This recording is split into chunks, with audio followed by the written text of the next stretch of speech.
Good morning, everyone. Am I audible to everyone here? Yes? Okay.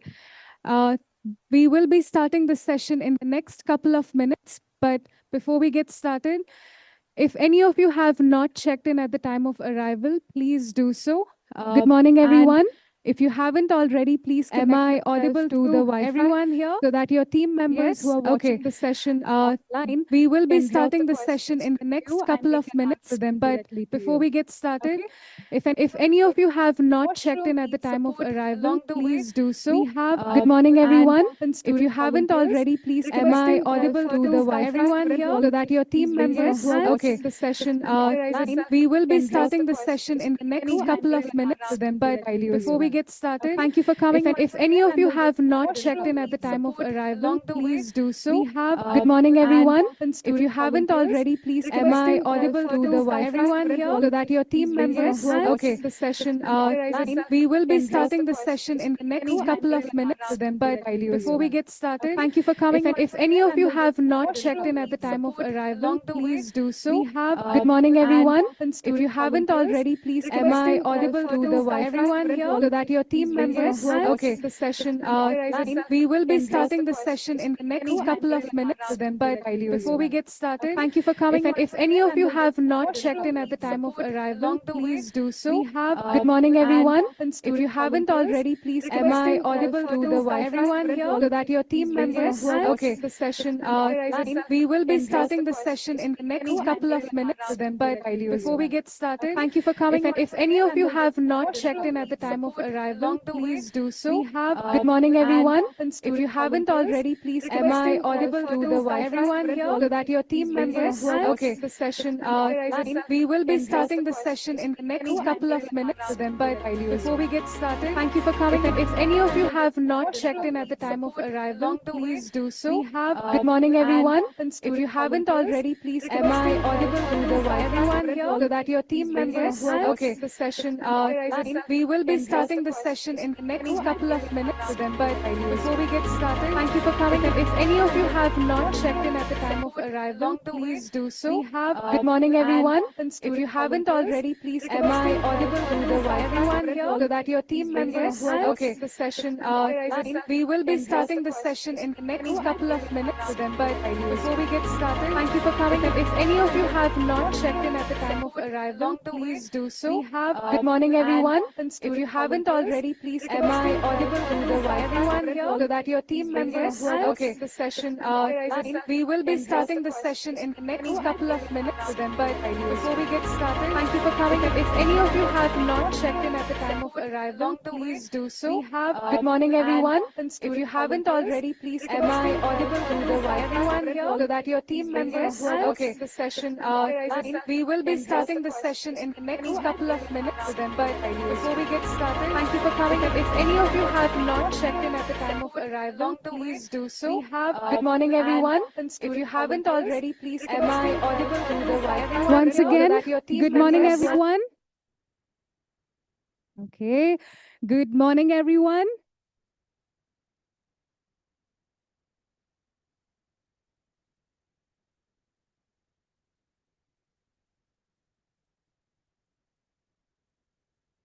Good morning, everyone. Guys, I know it's a Saturday morning, but you still have the second half of the day and Sunday awaiting. So, one last time, just remember you're part of one of the largest competitions for business that's held by Curtin University, and you should be proud to be here. So let's recharge and get ready for the morning. I'll wish you guys one last time, and I'm hoping you'll break the roof. Okay? Okay? Okay. I'll judge, huh? I'll judge which side is it that's coming the loudest noise from. Good morning, everyone.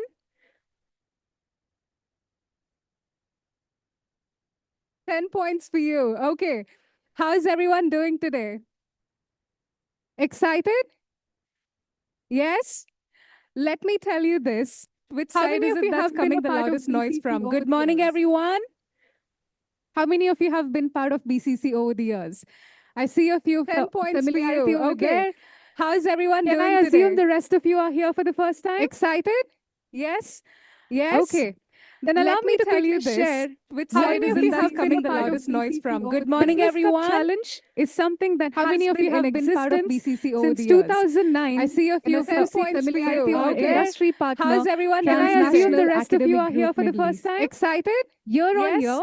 Yes? Okay. Teams. Then allow Let me me to tell tell you you this. this. Which How side many is of you that have coming been the part of loudest noise AI from? over Good the morning, Business Cup everyone. Challenge is something that How many has of you been in have been part of existence BCC over since the years? 2009. I see a few in points for you. our Okay. industry partner. How's everyone Can doing I assume today? the rest of you are here for the first time? Excited? Year on Yes? year? Yes? Okay. And you Then allow me to tell you four this. rounds. Which How side many is of you that have coming been the part of loudest noise AI from? Good solutions morning, and everyone. challenge is something that How many has of you been have in been part of existence BCC since over the years? 2009. I see a few points for you. Our Okay. industry partner. How's everyone Can I doing assume today? the rest of you are here for This the year first we time? thought excited? Year on Yes? year? Tap Yes? into that teams Then and allow me to tell you four rounds. How many of you have been part of AI AI solutions solutions and and everyone. challenge is something that How many has of you been have been part of existence BCC over since the years? 2009. I see a few I wish points they for didn't you. have you here. Okay. How's everyone Can I doing assume today? the rest of you are here This for year the we first thought time? excited? I wish Year you on had year? tap Yes? into that teams Then and allow me to tell you four rounds. How many of you have been part of AI solutions Morning, and everyone. challenge is something that How many has of you been have been existence part of since BCC 2009. I see a few I wish points they for didn't you. have you Okay. here. How's everyone Can I assume the rest of you are doing? here? This year we thought excited? I wish you Year on had year? tap Yes? into that teams Then and allow me to tell you four rounds. How many of you have been part of AI faculty members as well as industry experts? Develop your idea, and when you win the competition, you get to actually prepare and pitch for seed funding to investors. So, are you guys ready to be the first batch of the revised Business Cup Challenge? There you go, buddy. One last time. Are you guys ready to be the first batch of revised Business Cup Challenge? That's more like it. Thank you. On that note, I'd like to call upon the Game Master of Business Cup Challenge, Mr. Daniel Atkins. Over to you, sir. Thank you. Thank you, Anita. Give me just a second.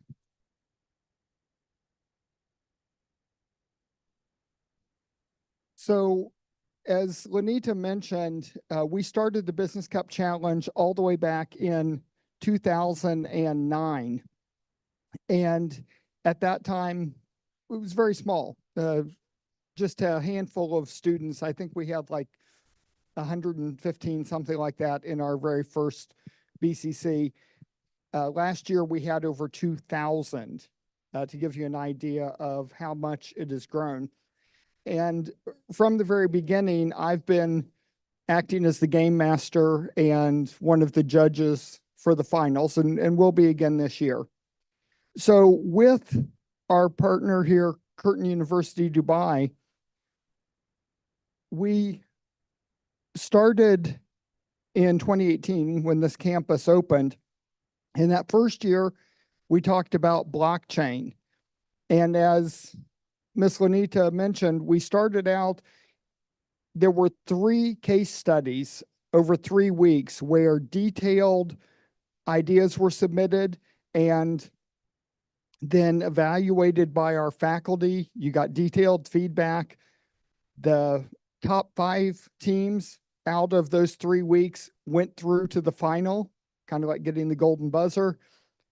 Everybody else got to compete in a 40-second elevator pitch, and the top 5 elevator pitches also got to go into the finals. It was very exciting. A lot of work for you as students, a lot of work for our faculty, and those who've been here, I thank them for the countless hours they spent on that. And we continued keeping trendy. So 2019 was all about AI. 2020 was big data. 2021, Internet of Things. 22, sustainability. And last year, nanotechnology. All really exciting things that as students, when you go out into the world of work, you're going to be dealing with these. Now, they say that imitation is the sincerest form of flattery. And we are deeply, deeply honored that several other universities around Dubai have exactly duplicated our Business Cup Challenge. In fact, some of them have even gone as far as copying and pasting directly off of our old website. We're flattered. That's so nice that they think we had the best program running in the entire UAE, and we did. But when someone decides to mimic you, what do? Well, you take the first mover advantage again. So this year, we've completely changed it up. This year, it's about getting funded. It's about you taking an idea as a secondary school student and maybe making a unicorn. Anybody here know what a unicorn is? Startup business that goes to a $1 billion valuation. And you might think, wow, how could somebody come out of something like this? An idea you had in high school is going to be worth $1 billion. Any of you ever heard of FedEx? Yeah. FedEx was a high school project. They didn't even get an A on it. The teacher thought it was a stupid idea. The teacher no longer thinks it's a stupid idea. Okay? Just because you're in secondary school does not mean that you don't have $1 billion idea floating around in your head. And we're going to help you find it. So this year, it's not about AI or blockchain or sustainability or IoT, although it could be. What it is about is your big idea. What's that thing you've been thinking about for years and years? Or maybe it's something that just hit you yesterday. It's like, wow, we could really do with this kind of product, this kind of service. This really needs to exist in the world. You're going to get a chance to bring it into reality. So our BCC this year is arranged a little differently. We've got the workshop going on today. You will have a chance to make a first submission of some ideas in about 2 weeks. We will also be holding an idea submission workshop where you can meet with our faculty and improve your idea. We were originally looking at holding that on a Thursday. We're going to do both based on your feedback. We'll hold it on a Thursday and on a Saturday. So if Thursday works, come then. If Saturday works, you can come then. Then on November 16th, everybody will get to do their elevator pitch, and the top teams out of the elevator pitch will go through to the final. So it's only one round. And we think that's appropriate because we're not asking you to solve a case study. We're asking you to come up with an idea that you actually believe is worth bringing into existence. And that's going to take some time, and that's going to take some thinking. So we don't want to go through multiple rounds and kind of dilute your thinking. We want laser focus on what you want to do. So what does that mean you need to do? It's time to be creative. So show of hands, how many of you think you're creative? Okay, few bold ones there. That's good. I've got a secret. You all are. Sir Ken Robinson, who is one of the top TED speakers of all times, talks about a study that was done on creativity. And it was a longitudinal study, so it was done over 12 years. So when they started, they took the group of participants and they gave them a test of creativity. And when they gave them this test of creativity, they averaged above the 95th percentile. In other words, they were more creative than 95% of the people on Earth. Creative super geniuses. 6 years later, they tested the same group again. And now they were all around 60%. They were still above average, but not super geniuses of creativity anymore. And then 6 years later, they tested the same group again.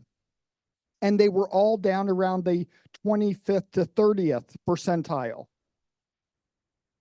way below average. What had happened? Right? Had they all got brain damage or something like that? Well, sort of. Did I mention that when they first tested these people, they were all in kindergarten? They tested them again in 6th grade. They tested them again at the end of year 12. What had happened? Brain damage. It's called school. Okay? I know the teachers are going, he did not just say that. I refer to Sir Ken Robinson, one of the greatest researchers in education that has lived in the past 100 years. Schools kill creativity because they teach you there's one right answer, right? It's at the back of the book. Don't look, right? You've all been there. You are all creative geniuses. You just need to throw off all of the things they've taught you in school about there only being one right answer. That's not the case. Remember, there was a high school teacher who gave the guys who came up with FedEx a C, saying it was not a good business idea. It wasn't viable. It would never work. Okay? You are creative geniuses. You need to tap into that. So how do you do that? You make a list. Just sit down and think about everything that has either ticked you off. You're like, why is it this way? You know, it really should be different. Or where you were going, you know, it would really be nice if there was a product that would do this for me or this kind of service. Just make a list based on the pain points that you experience in your life. And if you're having a hard time making a list, grab your friends, grab your parents, grab your relatives. I guarantee, especially if you get some adults, they will have a list of things they wish were different in the world. The great playwright George Bernard Shaw said, some people look at the world as it is and ask why. Other people look at the world as it could be and ask, why not? I want you all to be the ones looking at the world as it could be and asking, why not? Why can't it be me? Why can't it be my idea that makes a fundamental change in how the world is? So after you've come up with the list, go through and figure out what's your best idea on that list. And then you're going to make your business plan. You'll be hearing in a little bit about a business canvas, which is a template that you'll fill in, laying out what your idea is, how it would work. So you're going to have to do some really deep thinking about who would be your target market? How much would it cost to implement this idea? How much would you sell that product or service for? Who would be your competitors? Would there be any legal or regulatory or social issues that you need to consider? All of these different things, and those will all go into the canvas. Once you've got that done, you're going to have to get ready for your elevator pitch. Okay? Your elevator pitch, imagine that you're at the Burj Khalifa, right? You're going up to at the top. You step into the elevator, you're by yourself, like that would ever happen. And just before the door closes, His Highness Sheikh Mohammed steps in and the door closes. And you now have a private elevator ride to the top with His Highness. And you've got your chance. Anything you've ever wanted to ask for, this is your moment, right? That's what the elevator pitch is. Now, as Maverick told us, time is your greatest adversary. Your elevator pitch is 40 seconds. And myself and the other judges, in 40 seconds, you have to convince us not that we want to immediately fund your project. There's no project that's so good you're going to be able to completely convince somebody in 40 seconds. What you have to convince us is that we want to hear more. We want to hear your full pitch. to understand, right? So give us that taster that makes us want more so that we say, you go through to the final and we're going to hear your pitch. And then for the top 10 teams, you get to go through to the final and face your own dragon's den, right? There's going to be a panel of us sitting there, myself and faculty members, people from industry, and we're going to evaluate your idea.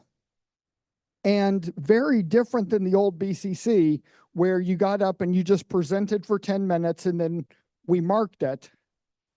You present for 5 minutes, and then for 5 minutes, you have to answer our questions. So you've got to be ready for the kind of things that we're going to ask. I might suggest you go back and watch Dragon's Den or things like that. Think of the kind of questions they ask and make sure you've got your answers ready. Now, you can have note cards or something on your phone or your tablet with your answers, but you need to be ready for that. So what do you get if you win this thing? You get invited to the Curtin University Dubai Incubation Center. This got real, right? This is an actual incubation center that funds business ideas.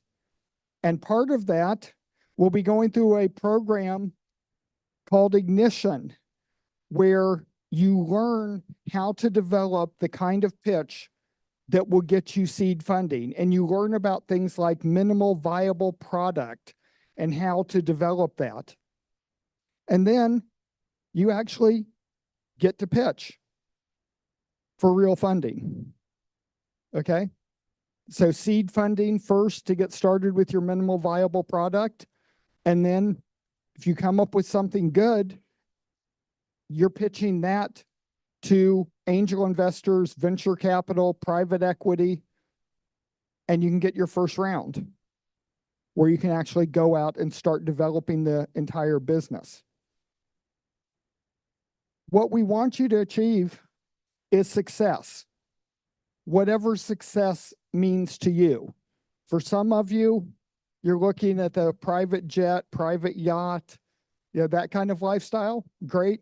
For others, you're looking at making a difference in the world and how can you impact the world and make it a better place. For some of you, it's all about freedom. You're not going to be off on a private jet or private yacht, but you want the freedom that you never have to work for anybody in your life. You never have to do what anybody else says. You've got your freedom to do whatever you want, work as often as you want, that kind of thing. Whatever success means to you, that's the goal. So you've got a real challenge ahead of you. But this one has meaning. Yeah, it's great to get the trophies and the medals and the certificates of participation. It's great to get the scholarship to come to Curtin Dubai. That's all wonderful. But what about getting funding and starting your dream? That's what this is about. So I want to end by reminding you of one thing.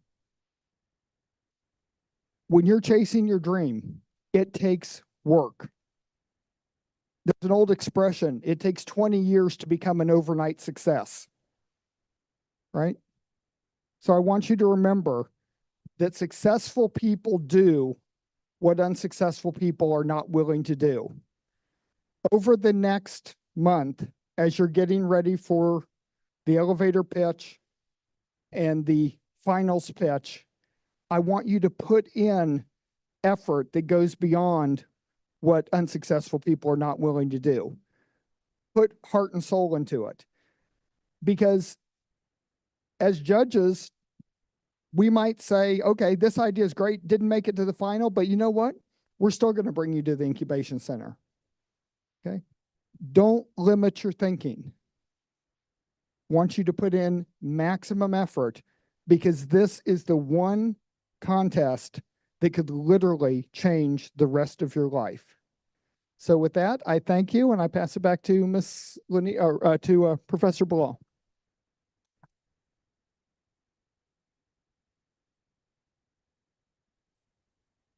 Thank you. Thank you, Dan. Mr. Dan, that was a wonderful introduction to this exciting project that all of you get to be part of. So welcome, welcome, young entrepreneurs.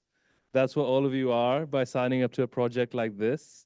You have already showcased that you have the desire and the capability to reach out for an opportunity when it presents itself.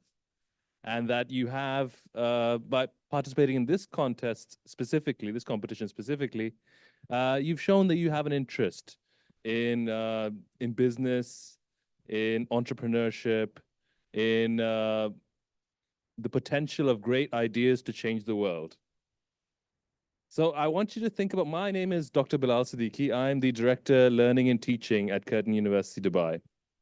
So throughout this presentation, you're going to be hearing about this exciting opportunity that all of you have to actually make a difference in the world with your idea, to take your idea and turn it into something that's going to change the world. But as Director Learning and Teaching, I am also specifically interested in what you're going to learn from it, learn from this experience that you have. So I want to ask you guys, and why is Curtin Dubai so interested in this kind of project? You know, I mean, I thought we were just supposed to give degrees, get you an education. So if I just start by asking you a question, what would you like from your university? What do you want from your university degree? Does anyone have any ideas? What would you want from your university degree? Yeah. Practical, like what I'm going to do later on. Learn from practical life. What you're going to do later on. Excellent. Yeah. The resources to put myself into opportunity and start a business. Okay. Yes. Yeah, to basically teach life lessons and to go basically beyond the classroom curriculum and teach life lessons like budgeting, financial classes, and like yeah. Excellent. Okay. So, you know, this is what we've heard you. We've heard all of what you want from a university degree. It's not just from a university. It's not just about getting a degree. It's equipping you with the skills and knowledge to achieve your dreams after you graduate. It's equipping you with the competencies to become who you want to be. And that's why Curtin University is very interested in the skills that you can gain by participating in a competition like this, the skills and knowledge that are required of an entrepreneur. So hopefully, yes. So what kind of skills and knowledge do you think a good entrepreneur has that could be useful to you in life? Yes, go ahead. Just say it. Yeah. Communication. Drive. Yes. Ambition. Sorry? Risk taking, yes. Confidence. Leadership. Judgmental skills, yes. Yes. Willingness, the resilience, yes. Flexibility, adaptability, initiative. Difference between potentiality and actuality. Oh, that's very nice. Knowing the difference between potentiality and actuality. Okay, so you guys have your fingers on the pulse of why you're here, what you want to get out of this, and how these skills that you can get from participating in a competition like this can be relevant to you in the rest of your life, whether you choose to become an entrepreneur or not. These are all traits which are going to help you in life. And so at Curtin, we take this very seriously. We take very seriously the idea of work integrated learning. We want you to get the skills and the knowledge now while you're at university to prepare you for the story that is yet to come. That's what a university seeks to do for you, okay? And so you've discussed some of the skills that an entrepreneur will have. I just want to go through some of them. So this is the European framework for entrepreneurial skills. So as you can see, it's about taking an idea and bringing it into reality, taking the potential of something great and turning it into an actuality. So, and the skills that involves are very diverse. So during this competition, you will have to have the courage to spot a good opportunity the creativity to look for where there's a need, as Mr. Dan was talking about. Think about the things that annoy you, the things that don't work quite as well as they should, and spot that opportunity. Be creative about it and think, why not? Why can't this be done differently? You have to have the vision to think about how the future is going to be better with your idea, about where that opportunity lies. And you have to, again, have that courage. I think being able to take risks, having that courage, and knowing when an idea is actually good. So, when you see that FedEx idea in front of you, having the courage to say, okay, well, maybe other people don't see this now, but I see it. I can see the value in this. That also takes courage, I think, takes courage. And as you know, Curtin University is very concerned about the future of the planet, about working in partnership, about the people that in our community. These are the 3 pillars of Curtin University. And so we are always thinking about ideas that can have an impact that's going to make a better tomorrow for all of us. So you think about whether your idea is going to have an ethical and sustainable impact on the world. That's also very important. So that's all about the idea. And then it's about equipping you with the resources and the skills to begin to build that idea into something special. And so that's where you need your resilience, your motivation. You have to have your self-awareness. And obviously, you also have to be practical. You have to have your financial and economic literacy. This is where your business canvas will come into it. It'll help you learn, okay, I have a great idea, but let's think about everything that goes into turning this idea into a reality. And so the business canvas should really help you with that. It's about mobilizing others, inspiring others to come with you on your journey. It's about mobilizing resources, distribution channels. Where are you going to procure all the things that you need for your idea? Who are you going to work with? Who are the other stakeholders going to be in your project? You're going to have to work with others and with material resources that you'll need to build your prototype, for example. And then finally, this will be the lifelong journey that you'll be going through. As an entrepreneur, you'll always be learning, always be evolving, always have to learn to be flexible and adapt into an ever-changing world. And as you gain more experience, you find that it's a never-ending journey that you learn throughout your life. And you'll get to work with others, other inspiring people who will help you, who you will learn from, who you will teach. And you'll have to learn how to plan, how to manage, and you'll have to learn how to cope with ambiguity. The future is uncertain. We don't know what's going to happen. That's why being an entrepreneur involves taking risks. Something might work, might not work. So you have to be comfortable with an uncomfortable space. Being comfortable, being in a space where not everything is laid out and perfect and certain, and then being in there and taking your shot, taking your chance. So you have to learn to live with the ambiguity and risk associated with not knowing what the future is going to hold. And then this whole thing, which you've already demonstrated by being here with us today, is about learning how to take the initiative. Learning how to take the first step when that opportunity is presented to you. And this is an opportunity for you. This is an opportunity for all of you to think about a very special idea that can change the world. Or, it doesn't have to change the world. It's just an idea that serves a purpose. Serves a purpose. Big or small, it serves a purpose. People need it. People want it. And it's going to be useful to your community. So take that initiative now. Take this opportunity. Think of something special. And then you'll see this is just the beginning. So the Business Cup Challenge is just the first step in your journey as an entrepreneur with Curtin. And that's where the incubation hub will come into play after this competition. Okay? So I just wanted to remind you that you have all taken a very special step by joining us today. You have all demonstrated the ability to have this kind of skill set. You all demonstrated the desire to learn about entrepreneurial skills. You've all taken the initiative, taken the first step. And now I want to tell you a bit more about the process and what actually the steps that Mr. Dan already highlighted briefly. We're going to go into them a bit more detail. So thank you for your time. Thank you for being here with us today. And thank you for sharing your own ability to inspire others with us and making this a success for all of us. So that's all down to you. So you should thank each other that you're here to make this a success for all of us.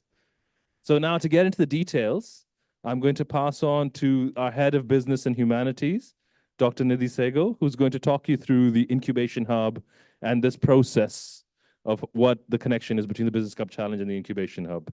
Thank you very much. Thank you, Dr. Bilal. Very good morning, everyone.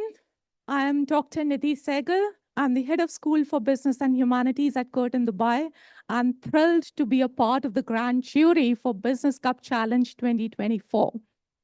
So I will be discussing in brief about your journey ahead, the entrepreneurship, the incubation hub, and the business canvas that you are required to complete. All right. But before that, just letting you know that the next 45 minutes to 1 hour that I'll be spending with you is going to be more of an interactive session. I'm sure you don't like lectures, do you? Do you? No. You attend a lot of lectures in school. I deliver a lot of lectures at the university. So let's keep it interactive, right? Feel free to ask questions. I will be asking a lot of questions, yeah? And I would like to get your participation. So let's discuss and chart our journey together ahead. All right, so getting started. Oh, sorry, can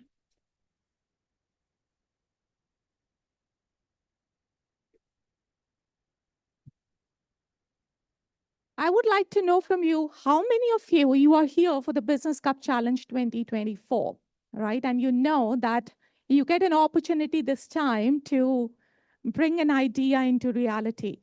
How many of you actually have a business idea in mind? And if you don't have, that's absolutely fine. That's the reason you are here and we are trying to think and brainstorm. And what does this mean? Do you have or you don't have, or it's just in the stage you have? All right, wonderful. All right, so I see some hands up that shows, yes, we have some budding entrepreneurs in the room. How about others?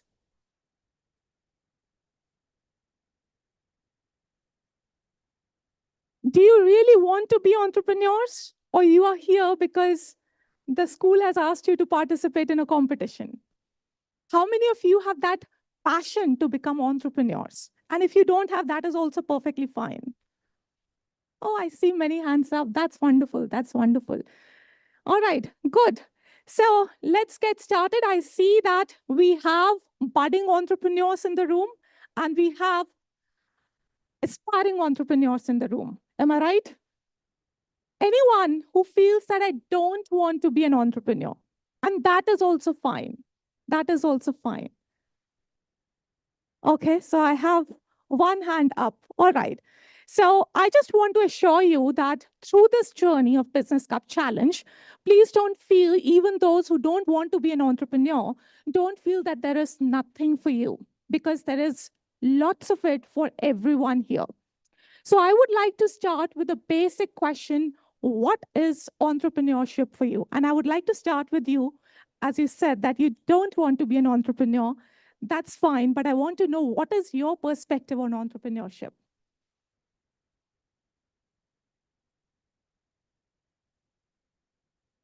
Mhm. And that you are not interested in.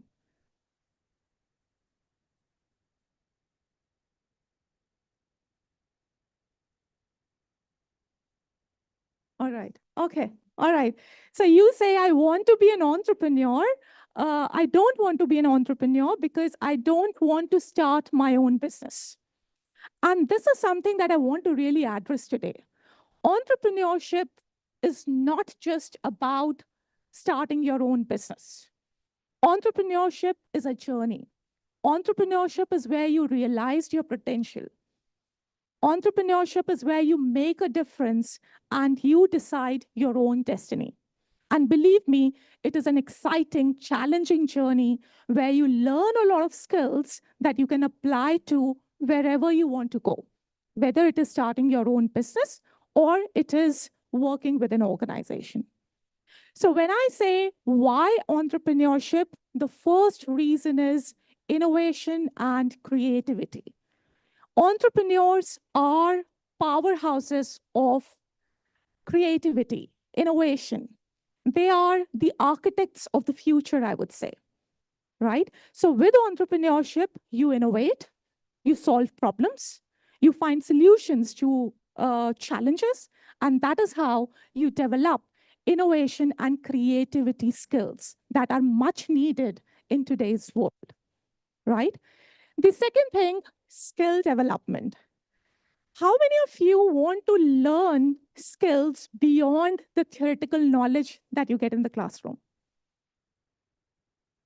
So I would say entrepreneurship is a crash course for those skills. Honestly, you talk about business, you talk about management, finance, marketing, IT, you will learn everything if you want to be an entrepreneur. Talk about the skills. You just mentioned those skills with Dr. Bilal: risk taking, problem solving, creative thinking, critical thinking, leadership, time management. Entrepreneurs need to learn everything. And is this something that you need only for your own business? No. You need that even if you're working in an organization. You need that even in your personal life. So entrepreneurship is a crash course for real world skills. It will teach you everything, right?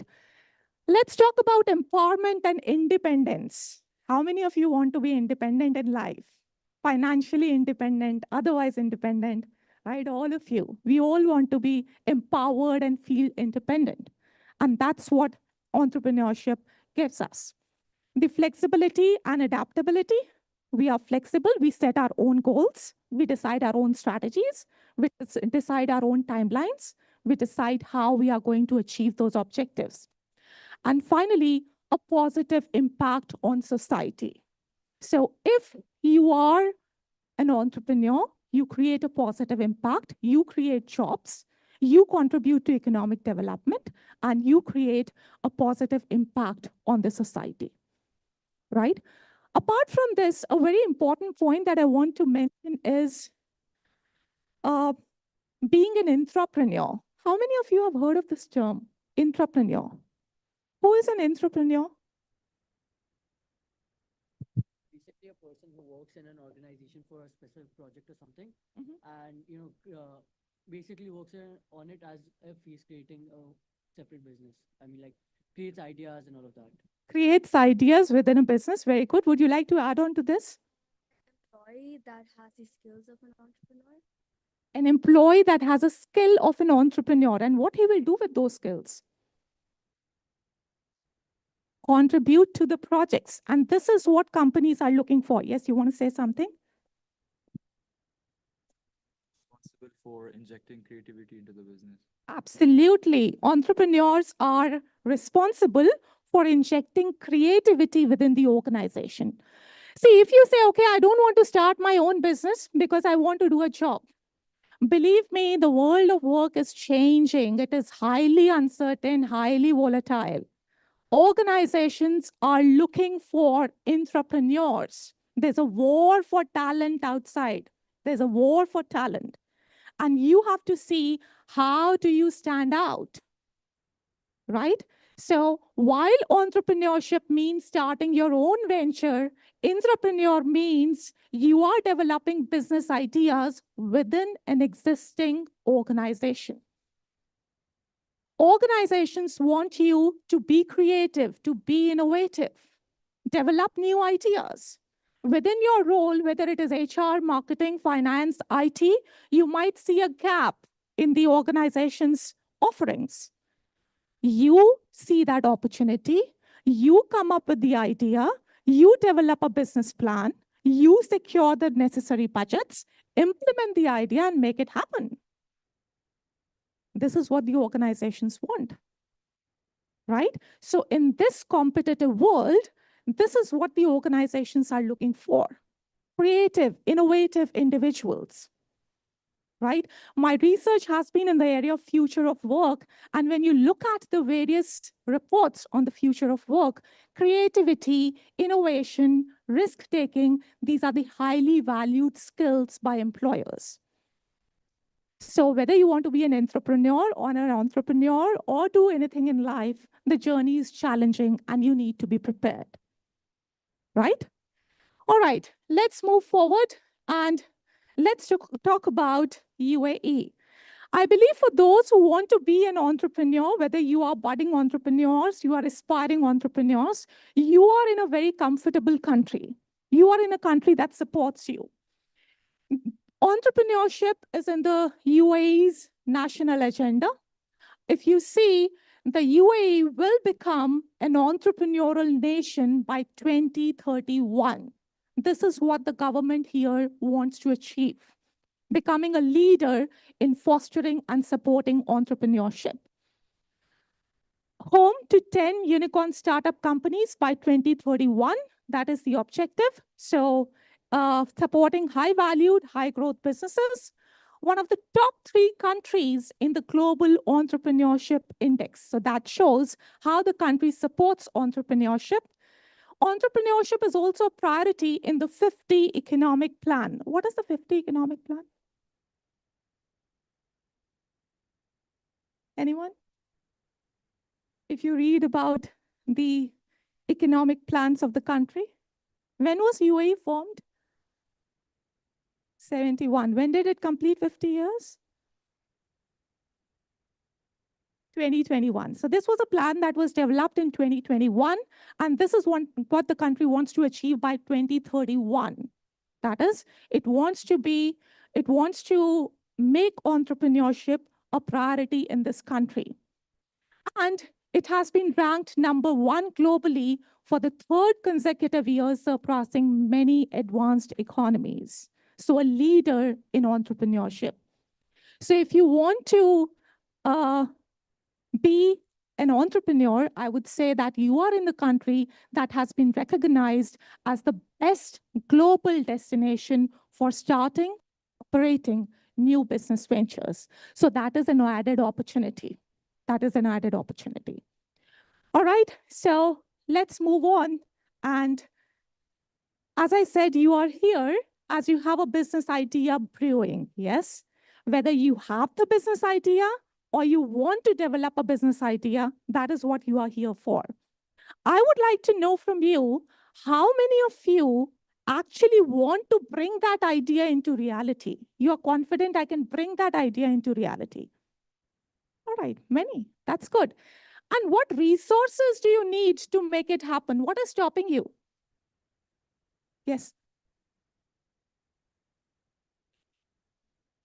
It's like the elevator pitch. Everyone has an idea that they think can become a business, but not everyone has the ability to show that off. All right, so if you are able to present it well, is that all? You also need the idea to be a good idea, and you need funding. You need to get funding. You need to get funding. All right, what's that? What else? You need a good pitch. You need a good funding.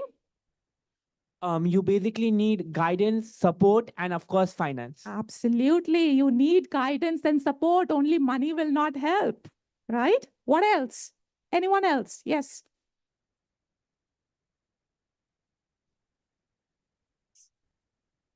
You need a good mindset. You need to believe you can achieve it. You need to believe you can achieve it.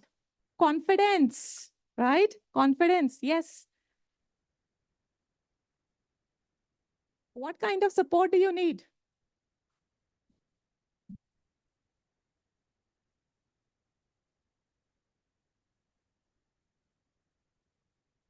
So you need mentors. You need a good network. All right. All right. Good team members. So you need money. You need mentors. You need a good network. You need funding. You need a good pitch. Anything else? Yes. You need the skills. What skills you are looking for? Okay. Entrepreneurial mindset. Yes. Yes. everyone else. You need to convince everyone else that the product you're making is something they need. Okay, you need to have a compelling pitch. You can convince others. Yes. What? People need to know that there's a problem and what solution that you're providing them for it. So they need to know so that you can actually work on it, develop it. All right. So you need to make the people aware that you are going to solve a problem, which is actually a challenge. Yes. I think there's a very important point, and that's hard work. That is indeed important. I agree. That is indeed important. So you need to learn how to work hard. Entrepreneurship is an exciting yet challenging journey. You need to understand how to work hard. You will see so many failed startups.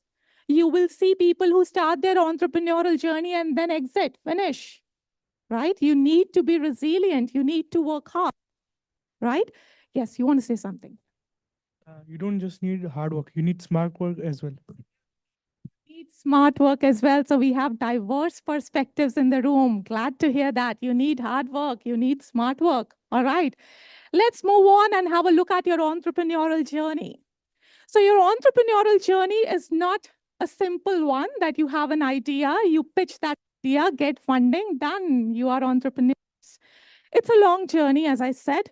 You start with what we call as the gestation period, which is where you are potential entrepreneurs. Potential entrepreneurs means you are still developing your idea, you are still developing the entrepreneurial skills that you need, and you are making a business plan, right? That is the initial period. It is like building your own house. You try to look at what will be the layout, what will be the material that I need, where I'm going to build up, how it will look like. So that is gestation period. The next is a startup where you are a nascent entrepreneur.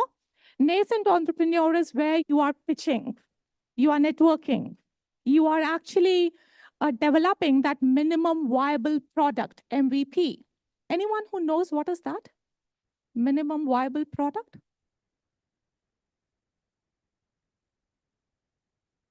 It is the basic version of the product that allows you to test, that allows you to get feedback and iterate. You will not be able to develop the best or the perfect product or service in the first go, right? You develop a minimum viable product so that you are able to pitch what the product looks like. You get the feedback, you iterate, and then you work on several versions of it before you actually come up with the final product. So if I want to, for example, develop an app for an online grocery store, I don't have all the items and all the stores listed on it. I might just start with a few items, a few stores, and then I just test that product, right? So here is when you develop a minimum viable product. You get the pre-seed funding, someone who can believe in that idea. You network, you pitch, and still this is something that will go on, that is developing your industry and market knowledge, right? When you do that, the next stage is the early development. Early development is a new business. Here is where you will make that entry into the market. All right. So this is market entry. You develop business, confidence, networking, on track financial health. Again, that goes on. And then when you have actually started, the next stage is the established business where you maintain or expand your market size, you grow, you look for strategic partnerships, and then further develop your business. So at what stage you are right now? Gestation? And for some of you, maybe not even gestation, right? But you are in the initial stages. With this Business Cup Challenge, what help can you see here? What stages you can get support for what? Which one? Startup, all right? Yes. So you will see for your entire entrepreneurial journey, the Business Cup Challenge is here to support you. Starting from gestation to startup and to development of businesses. Once you all actually take off, then you develop your own business, right? But that taking off is where you need support, as you said, right? So I'm really, really excited to introduce here Curtin University's Incubation Hub that is there to support you in your entrepreneurial journey, right? And we are going to learn how Incubation Hub will actually support you. Anyone who knows what is an incubator?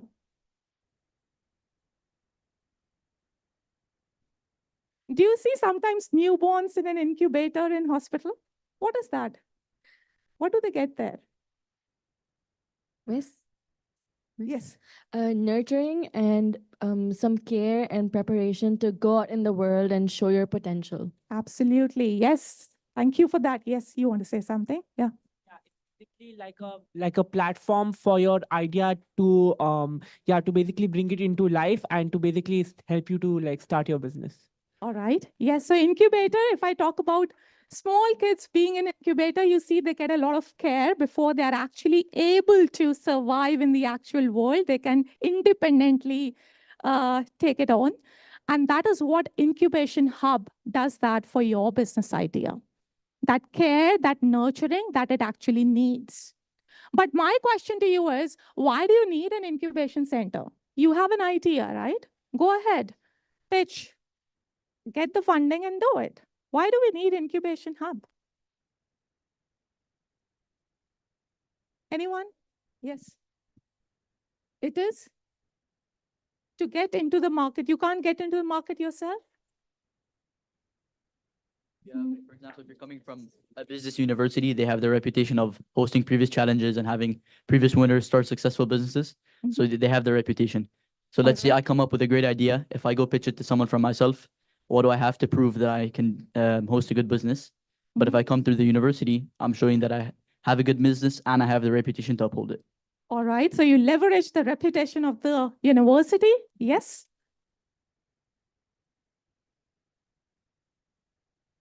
Okay, I'll come to this side as well. Yeah. Can you? Yes, The please. incubation hub like nurtures your understanding of the market, and like the people who are like incubating you or like who are nurturing your understanding can help you make your idea better. Like you could have an idea, but it wouldn't be realistic, and that the incubation hub would help you understand that. Absolutely. You might have an idea, but it may not be realistic. Very important point. Yes.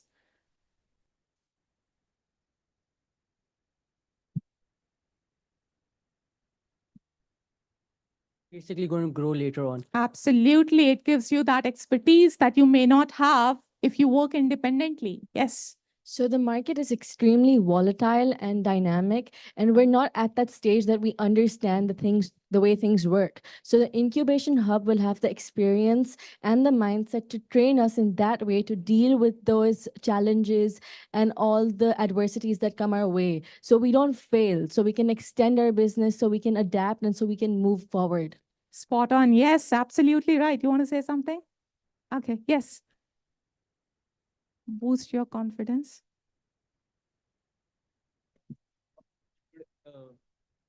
Boost your confidence. All right. Basically. All right. Even if a person can do it, but that incubation center will give that extra confidence. Yes. One last point, and we move on. The incubation hub can allow you to like assess the risks before you enter an actual market. Absolutely. It can allow you to assess the risks. So we move from vision to ventures with the incubation hub.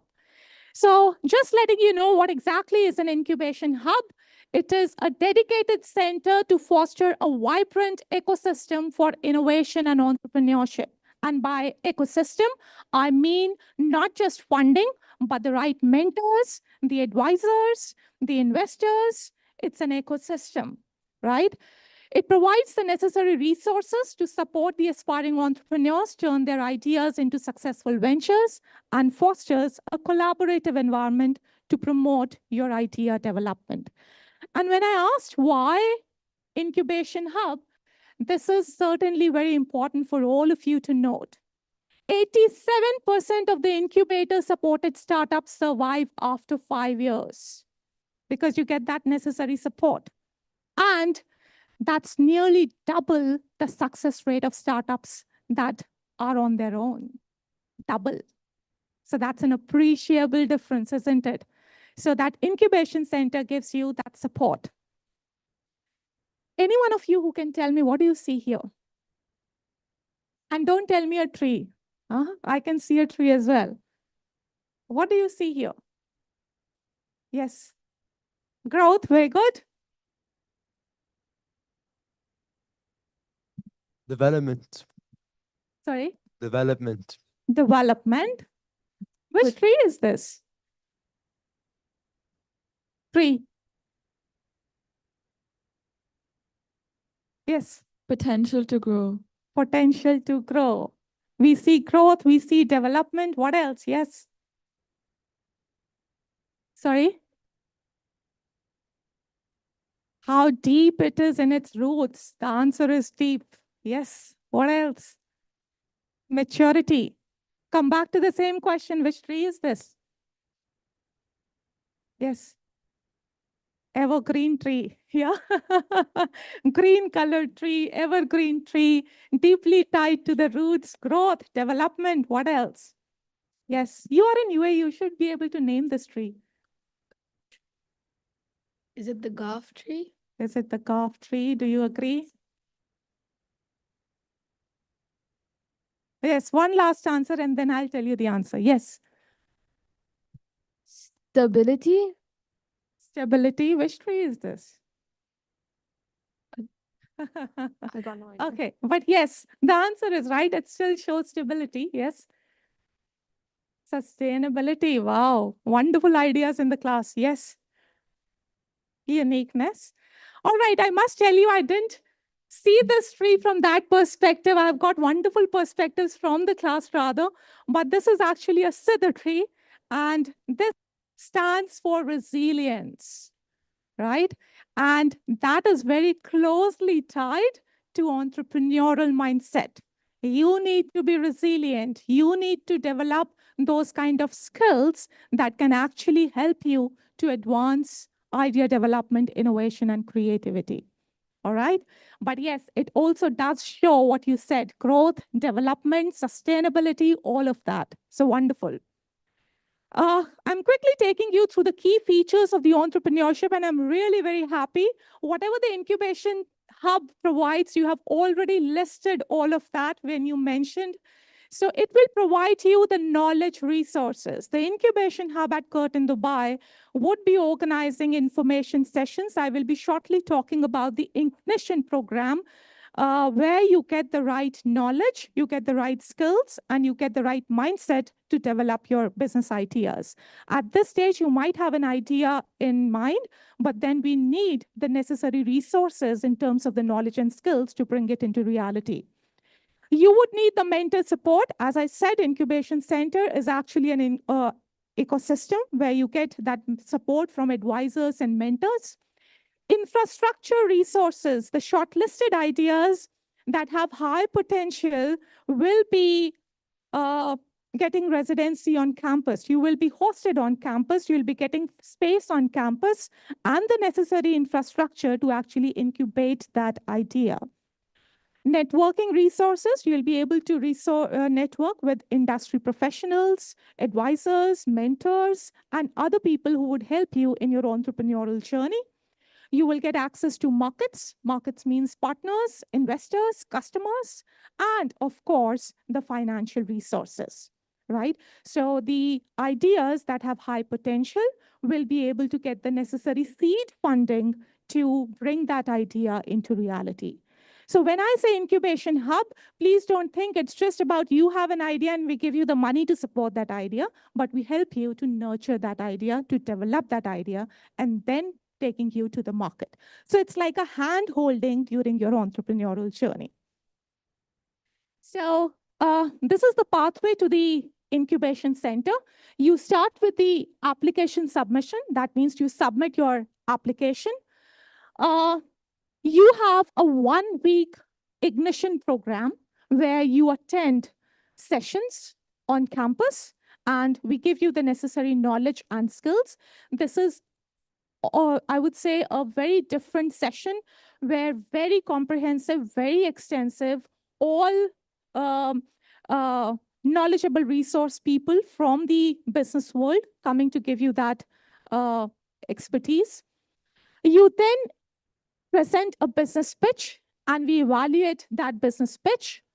After that, the high potential ideas get residency on campus, the pre-seed funding, and you develop a minimum viable product. While you are doing that, you are here on campus, so you get the support of the faculty, academicians, mentors, advisors who will be doing that hand-holding with you.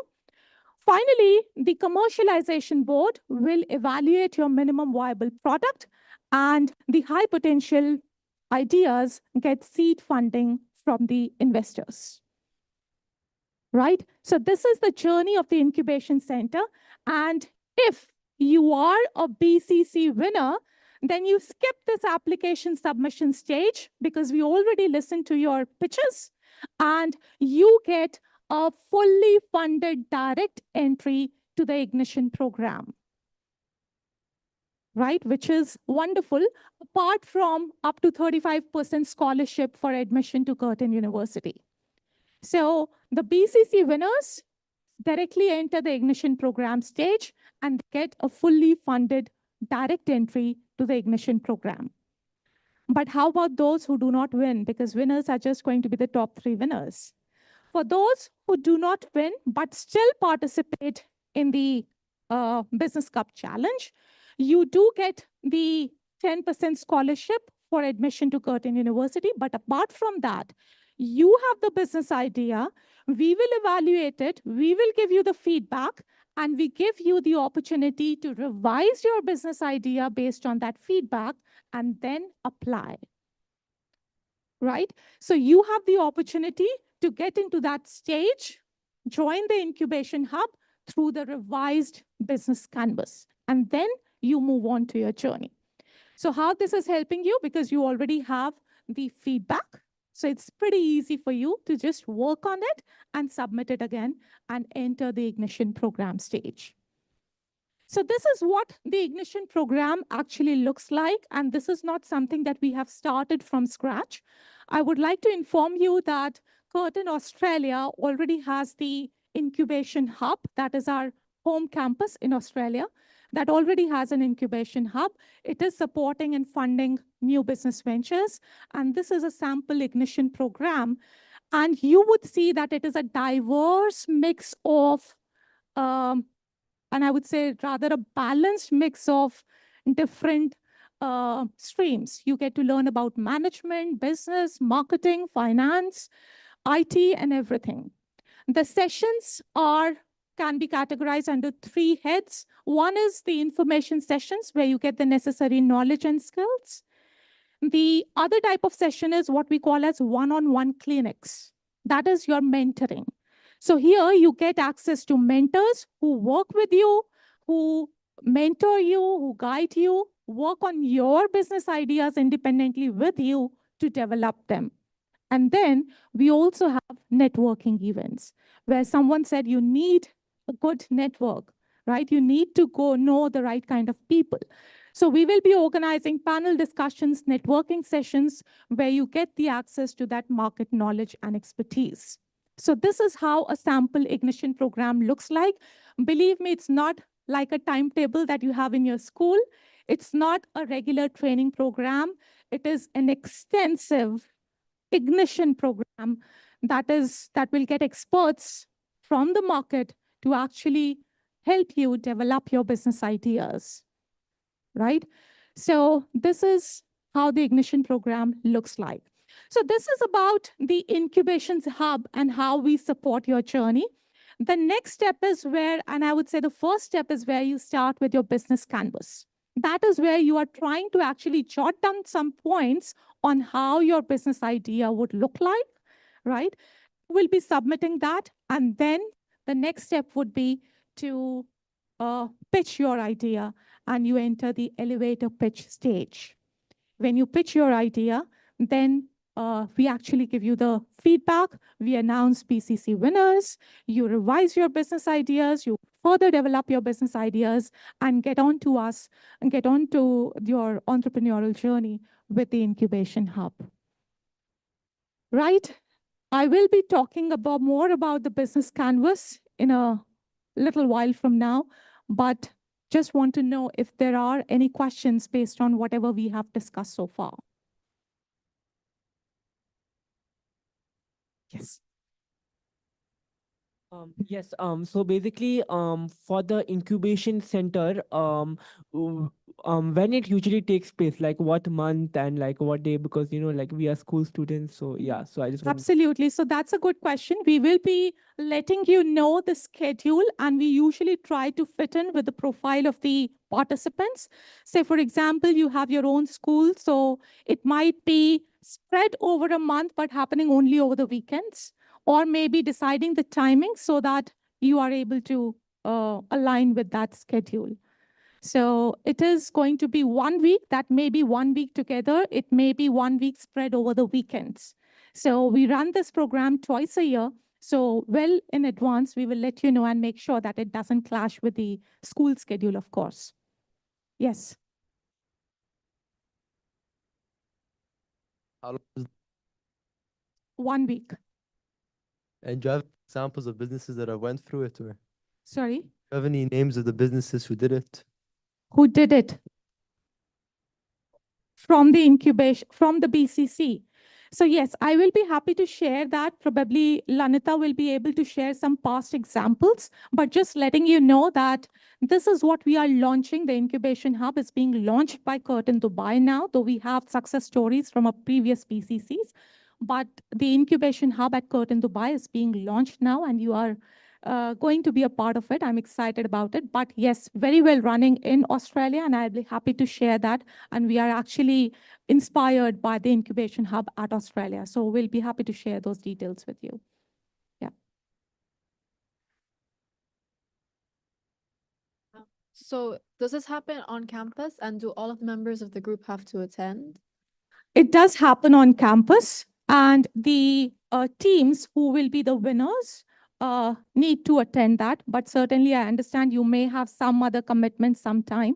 So it is absolutely fine if representatives of the groups attend that, but usually we will be inviting all the group members to be a part of it, because it is a journey where you might, as an individual, may not be able to work. So if you are a team of 4 members in a team who were shortlisted for the Ignition program, all 4 of you attend the Ignition program. Any other questions? Anything from that side? Are we all good?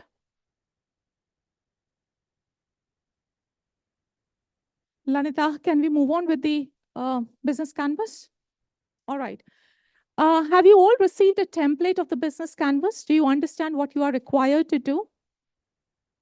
Have you thought on those lines? Not yet?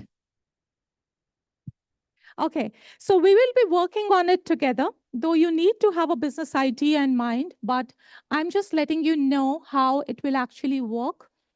Lanita, I'll be needing your help, please. So the first step for this journey is developing your own business canvas. And I hope now that you already have the template with you, you get some idea on how it looks like.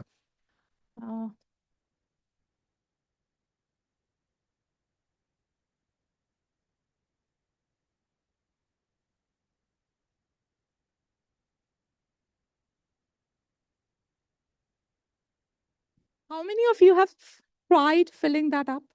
You did some homework before coming? Okay, few of you. How many of you are clueless how to go about it, confused? And how about others? You didn't get time. You know everything what to do, but you didn't get the time to do it. All right, no worries. We'll do it together. Just give me a moment to set it up and we'll start working on it. Yes, just a couple of minutes. And I think that gives you a good break after half an hour. Yeah.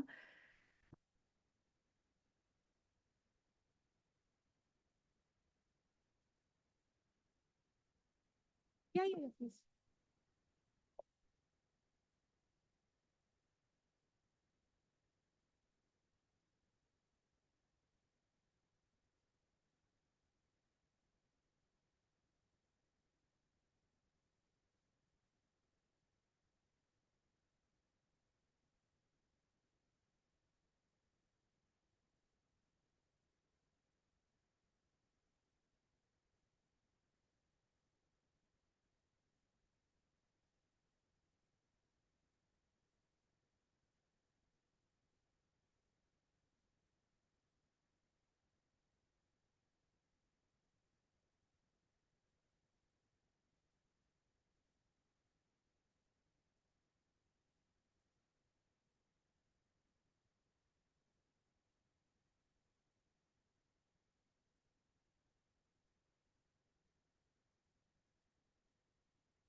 I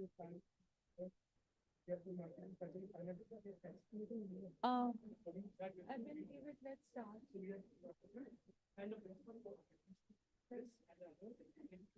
Just be here so that if I want anyone to scroll it down. All right, we will start with the business canvas now. So by now you have got a fair understanding of your journey with us through the revised Business Cup Challenge 2024 and how the Incubation Hub is going to support you. Now we are going to look at the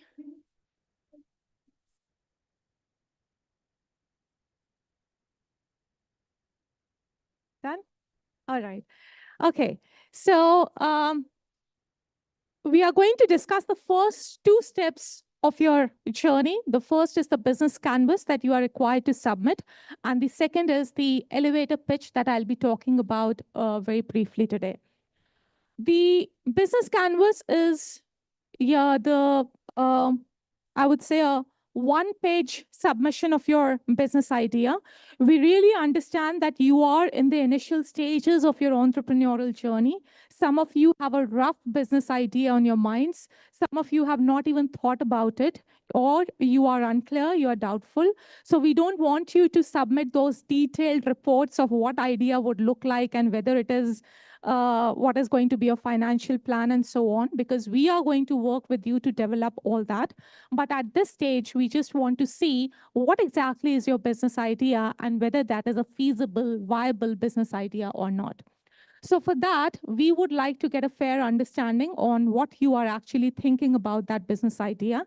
And you submit a business canvas with the key points that you have on your mind. Right? So this is what the business canvas looks like. You just need to fill it up, the different sections of the canvas in bullet points. We don't want you to write paragraph stories there. It's just the bullet points, the most clear, important points related to the problems. Just make sure that your business idea is real, it's genuine, it's your own idea. We want you to be creative, innovative, rather than just using ChatGPT's idea, right? Think about your own idea. And you will then fill this up. Before you fill up the business canvas, it is important that with your teams, you sit down and think about these different sections, right? Now, business canvas, because it is the first step, you need to be very clear on what you need to write here. So the first stage here is the business problem, okay? Remember, when I say business problem, I'm not saying what is your product or what is your service. What I'm asking is, what is your business problem? Business problem means what is the challenge that you are trying to address here, and what are the specific challenges that your target market is actually facing? I hope all of you agree that when we try to develop a new product or a new service, we are actually addressing a problem, an issue, or an opportunity. It could be a challenge or an opportunity. You see there's a problem, or you see that there's an opportunity and nothing much has been done in that space, and I want to come up with my own product or service in that space, right? So you try to understand what specific issue or gap are you addressing? Where is the gap? For example, you see that there is a lack of eco-friendly products. That is a gap. That is a challenge, right? Or you try to say why it is important or urgent to solve. Say, for example, there's an environmental crisis. So it's very important for us to solve that problem. And hence, this is the importance of my product. Or who is most affected by that problem? And you're going to discuss that in your target audience as well. For example, the environmentally conscious consumers need that product. So this is where, in a few bullet points, help us understand what is the problem or the opportunity that you see. Again, I say, we are not talking about your product here. We are just talking about the problem, the pain point of the consumers, the pain point of the customers. What do they want? What is not there?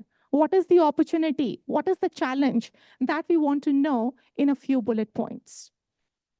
We'll be doing it section by section. I would like you to ask questions section by section. Do you have any questions here? Are you very clear on what you need to write here? All good? Yes or no? All right, let's move forward. The second one is the audience needs. Here you identify the specific needs and desires of your target customers within the context of this challenge. Say, for example, the specific challenges that they are facing. There are eco-friendly products, but there are lack of options. There are eco-friendly products, but it's a high cost. That is the pain point of your customers, right? So we want you to understand, we want you to help us understand what are the needs of your audience and what motivates them to seek a solution. For example, they need pocket-friendly products, or what they want is convenience. What is the value that they are looking for? What do your customers want? So it is very important when we design any product or service, we are addressing specific needs of the customers. If you are not able to address that need, or if that need does not exist and you come up with your product because you think it is good, it is certainly going to fail 100%. 100%, right? So it is important that you understand what are the needs of your consumers and what are the specific features that they are looking at. Are they looking for sustainable products? Are they looking for cost-effective products? What is their need, right? So in a few bullet points, think about your audience and what do they want. So once you help us understand what is the problem or the opportunity and what do the audience need, what do they want, you help us understand the challenge. This is the challenge that you are addressing through your product or service. All good? Clear? Okay. Let's look at your solution now. Now that you have identified that, okay, this is the challenge or the opportunity, this is what my consumers want, but they don't have it at the moment. We want to know, what is your idea then? Here, in a few bullet points, you will give us your main solution for that problem. So, for example, a subscription box of eco-friendly products. That may be a product, right? Or if it's a service, you are going to define that service and how it is going to address the problem that you just identified, right? So, for example, easy access to sustainable goods. Okay, you try to help us understand how does it meet the audience needs? Is it affordable? Is it convenient? So please understand, these two sections are not independent, they are aligned. So first section talks about the problem and what do the business, your customers want. And the second is where you are trying to list what is your product and how it is going to fill that gap, bridge that gap, right? And the other part of it is unique value proposition. I think that is really very important. You think about any product and it is available in the market. Some version of it is available in the market, right? How are you different? What is the unique value proposition? What are your competitors offering that probably is different, but your product is what makes all the difference? So what differentiates your product or service from the competitors? What sets you apart? Is this the unique sourcing? Is this the low cost? Or what it is? Or some special features that your competitors are not offering? Why does the consumers choose your solution over others? When there are so many competitors in the market, how does your product stand out? Is this the quality? Is this the cost? Is this something else? You need to help us understand. What is the unique offering of your product? List down what you think will be the special features of your product, right? So in a nutshell, in this column, I want you to answer how your product is different from the competitors. How do you stand out? And what is something unique that your product or service is offering? All good, clear? All these 4 sections? All right, let's move on. Can you please scroll down? Now let's talk about the target audience. Now, I have a business idea in mind. I know that my product is unique, but it cannot be a success until people know about that product, right? So we need to understand how I'm going to reach out to my target audience. And that is where we talk about the channels and the customer segments, right? So the first step is trying to identify your customer segment. Who is your customer? Who is your audience? Your product is for whom? Who will buy your product? So we want to know from you, who are your target customers? Maybe in terms of their gender, you say it is youth, or you say that people who are working professionals, or people who are old, maybe 70 plus years of age. What is their profession? What is their lifestyle? So define their key characteristics, please. Who are these people, right? So we want to clearly understand who are your customers in terms of their demographics, in terms of their traits, in terms of their lifestyle. And here you then try to understand which groups will benefit the most from your product or service. Say, for example, your product is not for everyone, but it's for a niche, maybe people who play golf, for example. Or it is just for sport lovers. It is for dual working couples where both of them are working. Or the product is for people who are really eco-conscious. So my product may not appeal to the masses. It may do that also. But if it is not for the masses, then what is the niche segment that you are targeting, right? So I want to know what are the characteristics of that market, the traits of those consumers, right?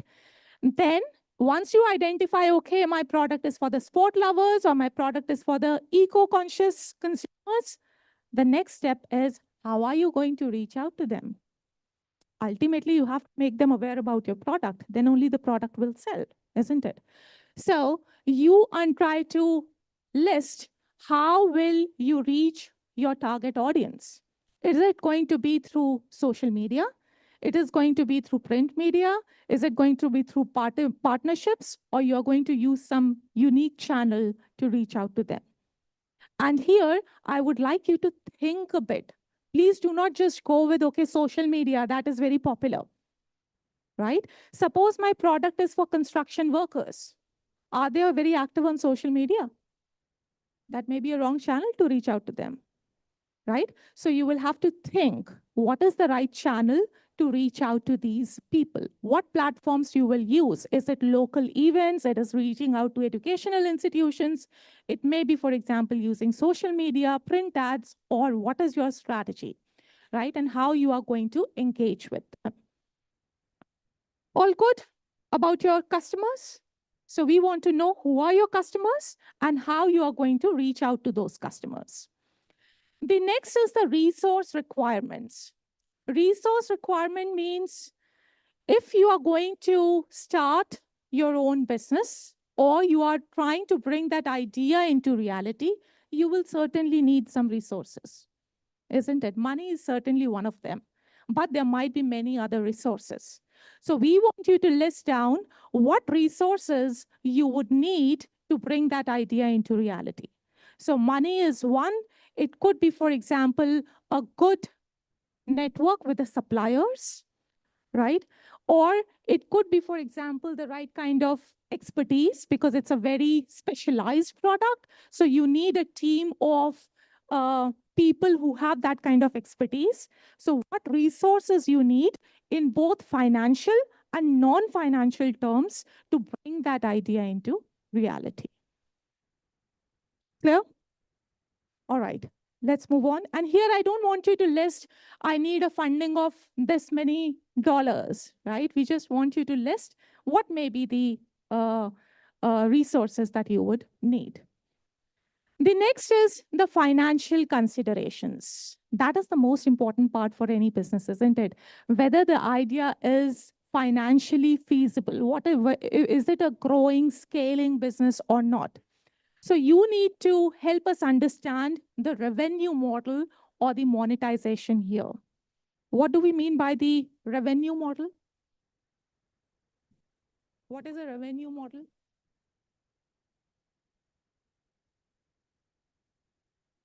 How are you going to earn money? How are you going to make money? Right? So we want you to identify the main sources of income that will sustain your business operations. So define what will drive your sales. That is very important. What will drive your sales? Say, for example, the clues are already given to you. It might be something like the number of units sold multiplied by the selling price of that per unit. That is how you are making money, right? That is the number. You calculate how many units you are able to sell. Similarly, if you are actually thinking about a service, not a product, then what is going to be your revenue model? How are you going to make money? That's what we want to know. So try to understand, maybe if it's a service, your revenue might be through subscriptions, for example, right? So you have to think, is it number of units sold, or is it number of subscribers? Is it direct sales? Is it service? And we want to know more about how you are going to make money. So list down all the possible points that help us be convinced that this idea has potential. You can make money out of it. What is going to drive your sales? That is what we want to know here. Clear? Any questions? The other thing is your financial sustainability. Now, this is really very important in any business idea. You might find you have a good idea, but how to scale it in the future, how to grow it in the future, that's a question mark then. So it is very important to see, and that is what most of the investors would see in the future, whether that idea has the potential to grow or not. Can you scale up your business or not? So we want to see whether your idea can be scaled with or without funding. That is fine. It's just that you need funding, but it has the potential to grow or not. How are you going to scale your business? So we want to see whether your product can grow, maybe, for example, through diversification in the future, or you want to enter into new markets. Right now, you say, okay, I'm going to launch my product only in the UAE, but in the future, this has a mass appeal. I can also reach out to other countries. That is not a problem. I just need funding. That's all. Right?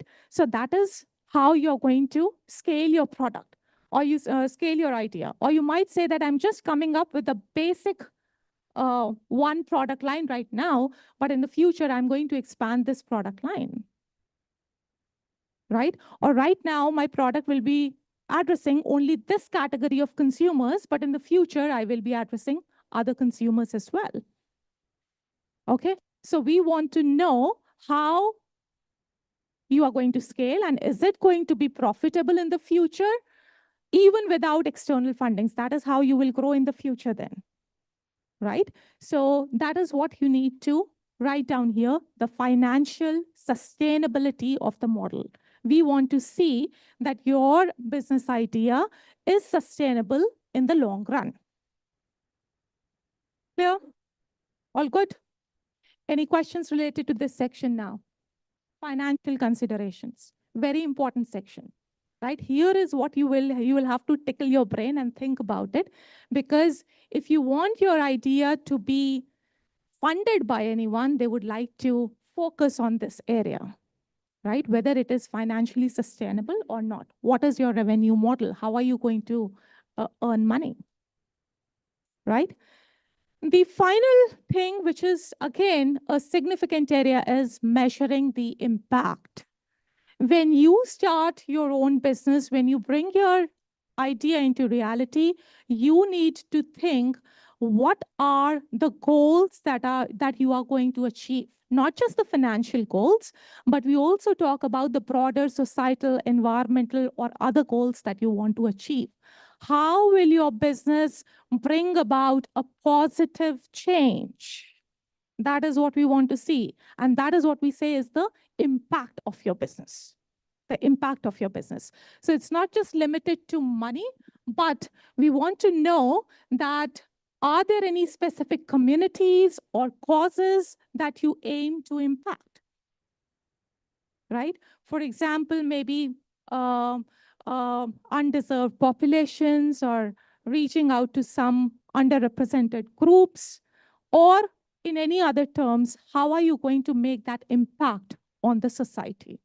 That is the effectiveness of your business idea. And the impact matrix. Whatever we measure, there has to be some qualitative or quantitative matrix to measure that. It is not in the air that, okay, my product is going to help the underrepresented groups. How? How can I believe in what you are saying? So we need metrics. Say, for example, customer satisfaction, revenue growth, customer feedback surveys. All that will show that your business idea is effective. So that means when I say impact matrix, that means what are you going to measure that shows that, yes, your idea is effective. Okay. At the end of the session, if I take a feedback from you and I see the feedback, I can say, okay, the session was helpful or it was not helpful. What I am doing here, I am measuring what? The feedback of the students. It's not just that I go out of the room and say, okay, the session was good. There has to be a matrix. How are you going to measure that and what are you measuring? Here I'm measuring the feedback of the students. It could be a qualitative measure. It could be a quantitative measure, right? So for example, if you say retention rates, customer retention rates, that might be a quantitative measure. How many customers you are able to retain? All right. So I want to know, how are you going to determine whether your business idea is effective in the long run or not? Is it actually making an impact? And what is going to signify that? What is it that you will measure that will show that yes, it is, or no, it is not? All good? All clear? So this is what you have to do in the business canvas. Pretty simple. I believe if you have that business idea here, it's just about thinking about that business idea from different perspectives and jotting down the bullet points. That's all. Excuse me. Yes. I'm here. Do you mind summarizing these two sections in a nutshell? The measuring impact sections? Yeah, no, the measuring impact and the financial considerations. Okay, I'll do that. Now, I'll start with the financial considerations. So when I say financial considerations, that means we are now talking about money. Okay, and that is really important for any business idea. We want to talk in the monetary terms. So the first thing is the revenue model or the monetization. That means when I sell my product or when you have a business idea, how are you going to make money out of it? Right? So it is identifying the main sources of income that is going to sustain your business operations. What is going to be the main source of your income? Say, for example, if I have a product, I sell that product. If I'm able to sell, suppose 100 units multiplied by the price of that unit, per unit, I get the revenue. That is how I'm going to calculate my revenue. So this is the revenue model. That means how will you generate revenue? It could be product sales. If you have a service, it could be the membership. It could be a subscription. So we want to see how you are going to make money, revenue model, right? So when you do that, you might like to discuss what is going to be your pricing model. Say, for example, what is going to drive your revenue? Sometimes we have the basic product plus additional features. So some customers might go for that service with the basic features. Some might opt for additional features. Hence, the revenue model is going to be different. So it depends on your idea or the service.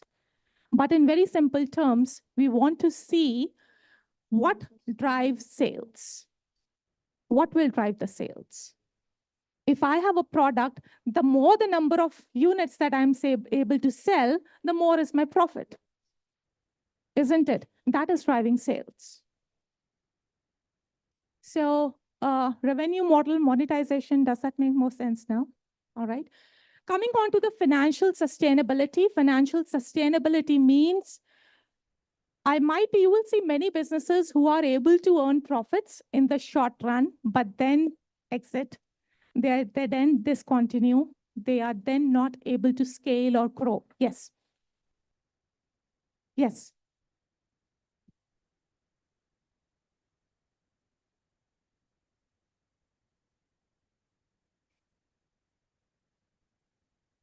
Government provided funds mean that is supporting your business. But how are you earning money out of it? Basically, our business idea is for everyone. Okay. And the only way we can make money is through the government. They don't have to pay it. Only the government does.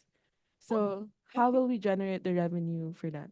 Okay, so you are getting government funding Yeah. and you are making money from the government funding. Yeah. Okay, whatever it is, that is what we want to know here. It may not be just by selling a product. Your idea is unique where you are making money from the revenue or money that you get from the government. That is what we are trying to say, right? That is okay. So that is what we want to know. That is what we want to know. It may not be by selling a product always. It may not be by subscriptions or memberships always. There could be some unique ways of generating fund, and that's what we want to know. Questions in this case can be around why will the government fund it? Or how are you going to generate that revenue? So that has to be a compelling part of your revenue model. And maybe if you want to write some bullet points to substantiate that argument, please feel free to do that. Yeah? Miss? Yes. Miss, they can actually leverage grants and subsidies to get the fund from the governments. If they have a good enough idea, then the government will fund because the government wants a better economy, right? That is why I'm saying that those compelling arguments have to be there as to why will the government support it. Government will not support any XYZ ABC idea. Does your idea have that potential that the government will subsidize that or the government will support that? So add a few bullet points to say, why do you think so? Right?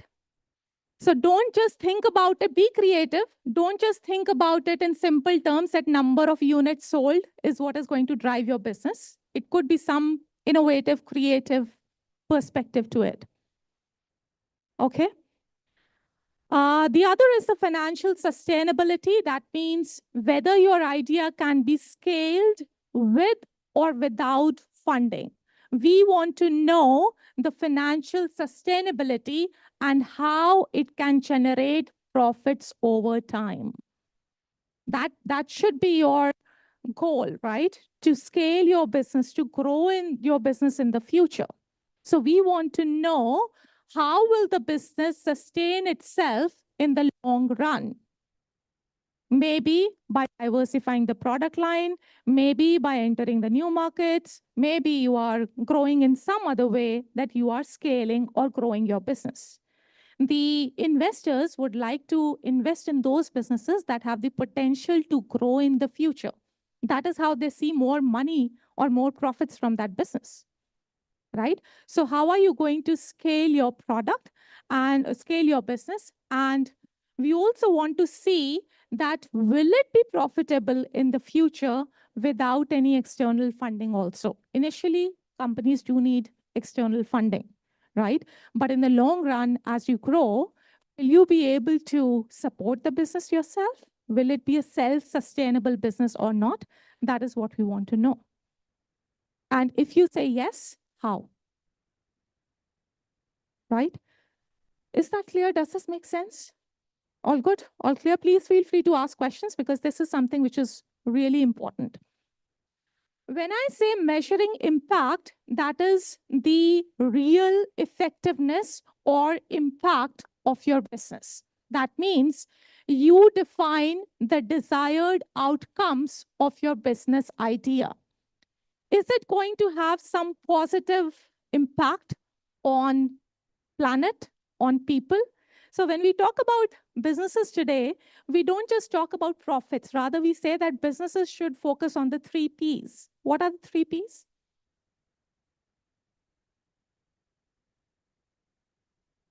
Four Ps of marketing. What are the 3 Ps?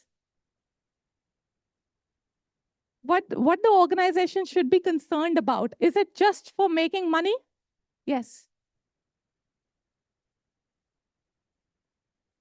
Product, place, price, promotion. These are the 4 P's of marketing, isn't it? Yes. Guess. No problem. The third is planet. Right? So organizations are not just concerned about making money, but also about creating a positive impact. We talk about the 3 P's that the organizations should be concerned about, and that is not just making money, but also people and planet. Right? So in that perspective, we are talking about the 3 P's here: people, planet, profit. Okay, so we want to know from you, what are the broader societal, environmental, or economic goals of your business? Making money is certainly one of the objectives, but what are the larger objectives? Suppose if you have an eco-friendly product, your objective is certainly to sell that eco-friendly product and gain profit. But at the very same time, you are contributing to building a sustainable community, sustainable society, right?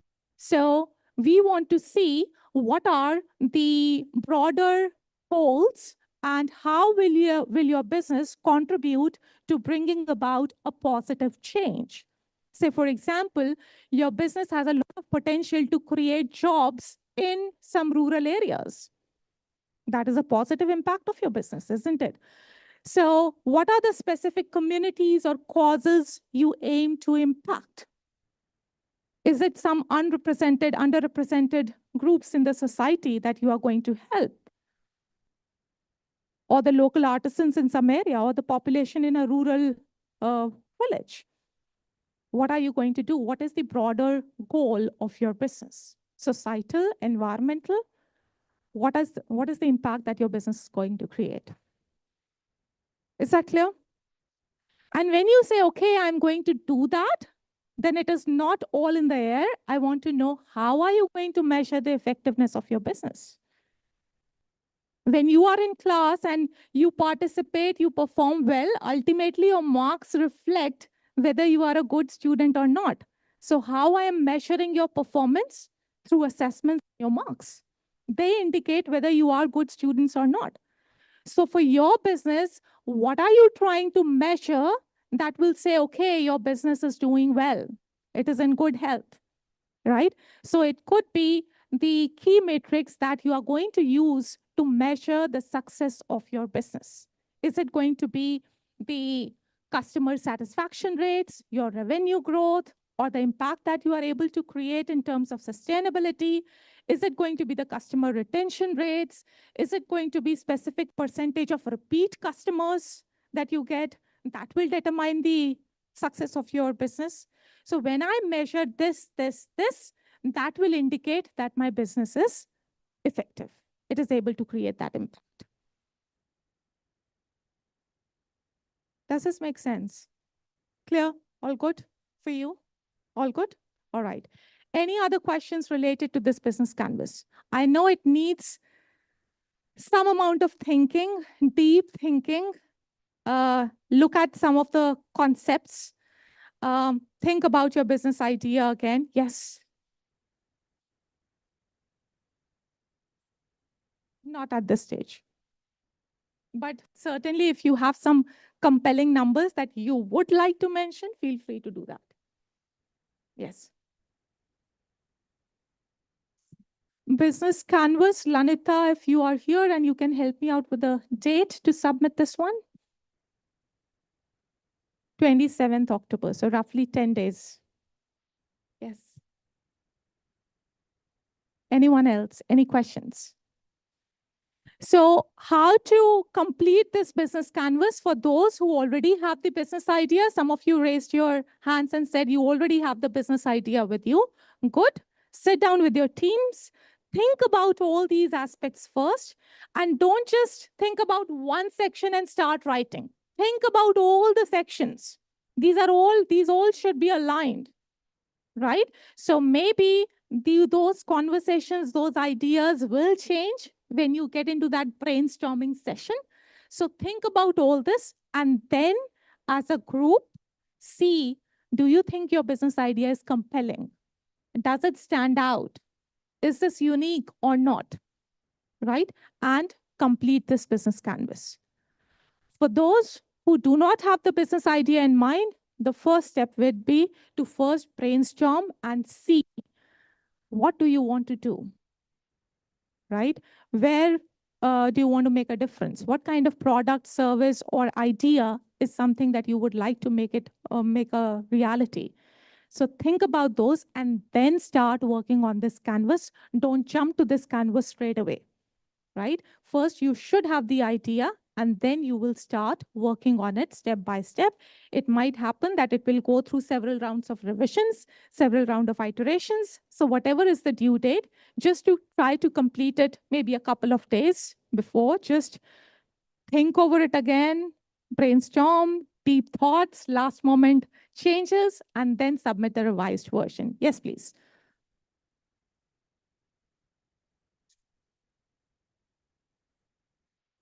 But not in UAE. Is it possible we can use it?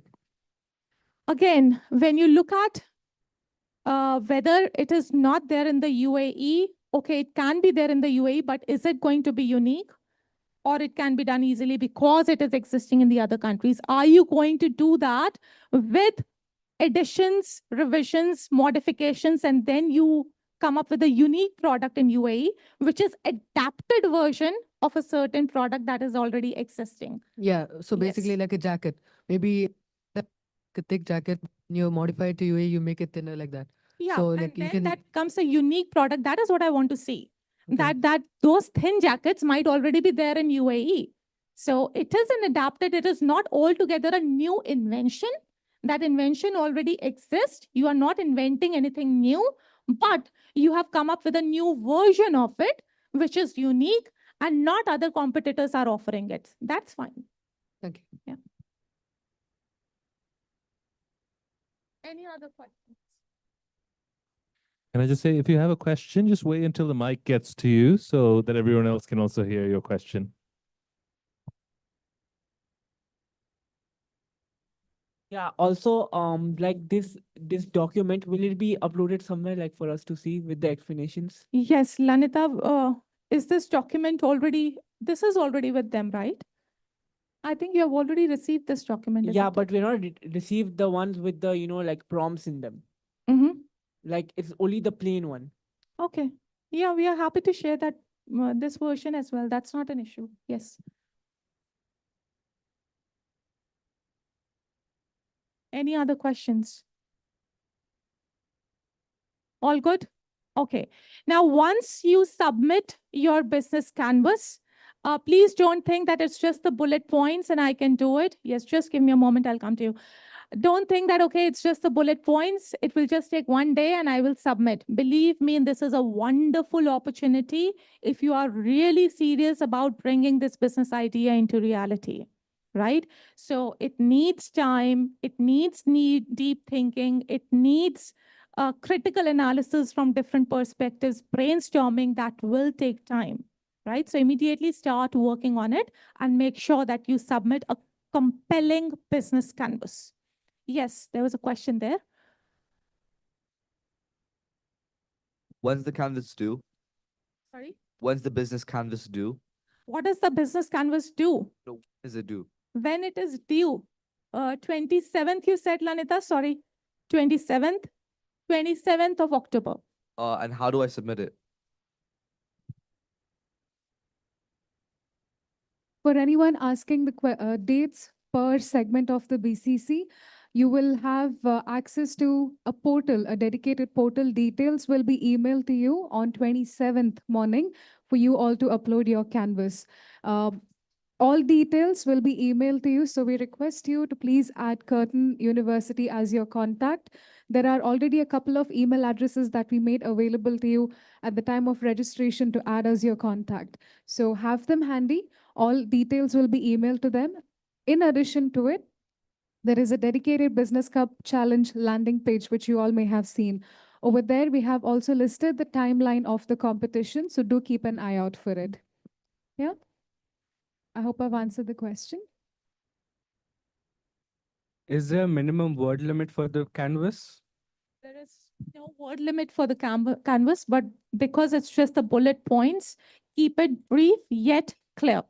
Any minimum number of bullet points? No, it's just that you have to make sure that your bullet points are mentioned in a way that we understand what you are trying to say and it's compelling enough. That's all.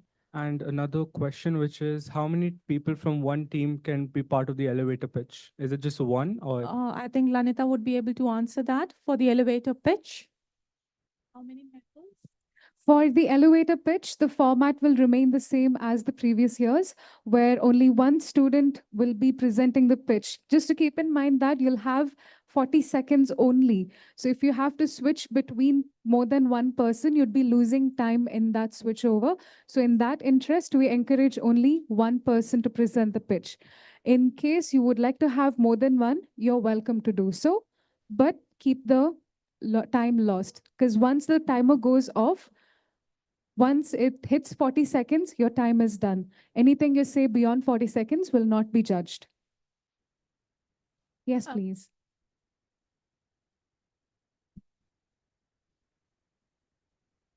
Yeah, I saw there was a payment link for tomorrow, like 10 dirhams. I cannot find that payment link anywhere. No, so the details will be emailed to your respective mentors, Oh, okay. because we have received duplicate entries from some of the teams. We have received a couple of information that needs to be verified by the mentors as well. So a complete detail of each team registered under each mentor will be emailed to them along with all the information, and you can liaise directly with the mentors. Okay. Yeah. Thank you. Okay, so my doubt is after the Canvas submission, will there be like a short listing after the Canvas submission, or will everyone be allowed to do the elevator pitch? Okay, so the elevator pitch will be open to all the teams that have registered. Preparing the business canvas will help you put your ideas into words and send it over for a round of feedback from our incubation hub team. Once you have submitted your ideas, it will be evaluated by our faculty members here. That will then be followed by an idea development workshop. You are welcome to come back to the campus. This is not mandatory, but encouraged for all BCC teams that are registered to attend the business development workshop. We won't be getting into individual business ideas, but we will be taking you through what are the matters that you have to think about, what are the components that you should be factoring in when you're preparing your elevator pitch relevant to your ideas, etc. Again, the details will be emailed to you, so please do keep an eye out and make sure you add Curtin University as a contact. Once that is done, you'll have again about 2 weeks time from time you've submitted your business idea until the elevator pitch. You can develop your pitch, shorten it, make it as strong as possible with the help of the development suggestions you'd be getting. And then all of you are welcome to come to elevator pitch. Now, after all the teams have presented, top 10 teams will then be selected for the final presentation, where for 5 minutes, you will present your idea, and for next 5 minutes, you will be questioned by the panel of judges. Is it possible to submit multiple ideas for the canvas? Is it possible to submit more than one and then refine? Just one idea. Just one idea? Just one. I have a question. Will the university be the main point for the workshops and the elevator pitch? For the elevator pitch, there will be an external venue. Up until then, all the workshops will be held on campus. So throughout the competition, there are 3 stages where you would be engaging with the university in person. First one being the preparatory workshop, which has happened today. Second one being the idea development workshops, which will happen after 2 weeks. Lastly, the elevator pitch and the grand finale, which will happen at an external venue. So the details for the same will also be emailed to you at every stage. If we share everything in one go, it may be a bit confusing. So what we're doing is we're sharing the information stage by stage, so you're able to prepare accordingly. I hope that helps. Awesome. Yes, please. Will there be like AI detection procedures when it comes to the business canvas? There will be. Yes, right. I think when you write your business canvas, we will be doing that, but because these are bullet points that might show some similarity here and there with the keywords and everything, it should be, you all should be fine as long as that is your original business idea, because we don't just look at the similarity percentage, we also look at the report, what is exactly which is showing that similarity. So if those are just the basic keywords, that does not matter at all. It's just that we are looking at your business idea. That has to be a compelling business idea. That's all. Okay, thank you. Yes. So the first file, the one you showed before, will that be also like available to see later? Not this one, not this one, the earlier one. PPT? Yeah. You mean the PowerPoint presentation Yes, that you yes. made earlier? No, that won't be available. Do you need some part of it? Yeah, you see, the things in the light green portion wasn't able, like we weren't able to see it Yeah. clearly. Sorry for that formatting error, but we can always share that, share those slides. Yes, that is fine. That is your journey towards the incubation hub. Yes, yeah. happy to share that. Yes. Excuse me. Is the elevator pitch and grand finale on the same day? Yes. How This would time that on the work? same day. Morning and then afternoon. Oh, so in the morning we're going to do the elevator pitch, And then the top 10 teams present after that. top 10 teams from the elevator pitch will Yes, present immediately. Yes. Will there be a PowerPoint presentation? No. It's just the elevator pitch. Yeah. Miss? So for the grand finale, it is possible now to add more members in one, right? Alanita? With regards to adding more team members, the minimum number of team members required per team is 4 and a maximum of 7. If you've already registered your team of 4 and you'd like to add more, we'll have to receive an email from your mentor. Okay, we can keep, so given this is a revised idea, we are getting interests from students in terms of adding a couple of team members. We had a couple of inquiries some time ago as well. Because this is revised revision and there are interests being fetched from this revision, we are making exceptions and letting you guys add people, but it should not exceed more than 7. It has to be a minimum of 4 or a maximum of 7 to be fair to all. And if there are any changes, please send it over by 21st or 22nd of October latest. Can we make any modifications to our canvas before the elevator pitch, but after submission? Submission is on 27th. Can you make the modifications after that? After you have submitted your business canvas, you will be presenting the same business idea during the elevator pitch. Yes. Is it okay if we make any slight modifications even Slight after? modifications should be okay, minor changes. It's not that you change the complete business idea altogether. Yeah, that should be okay. Miss?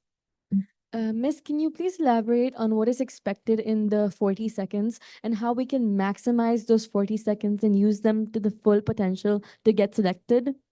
Okay. We will be holding, I don't want to have an information overload here, for one step at a time.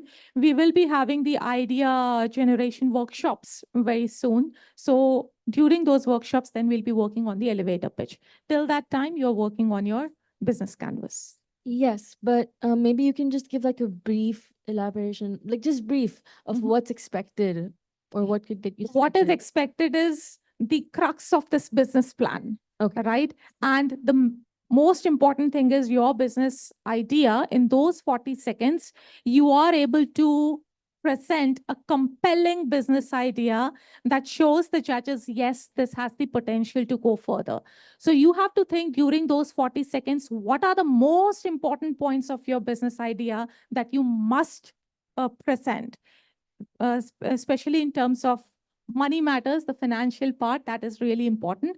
What is the need? That is really important. What is your product? That is really important. And you have to see how you can incorporate that information in those 40 seconds. So when you actually draft this business canvas, that is why we are asking you to draft this business canvas, because that will help you to understand that I want to pick up these sections that are really important. And when I present these, the audience, the judges will get convinced that yes, it is a good idea. But don't miss out on the monetary part of it, or the how are you going to scale your business, or what are the needs. That is the most important thing that must be presented. Thank Yes? you. Excuse me. Sorry. Is it still possible to change our team name?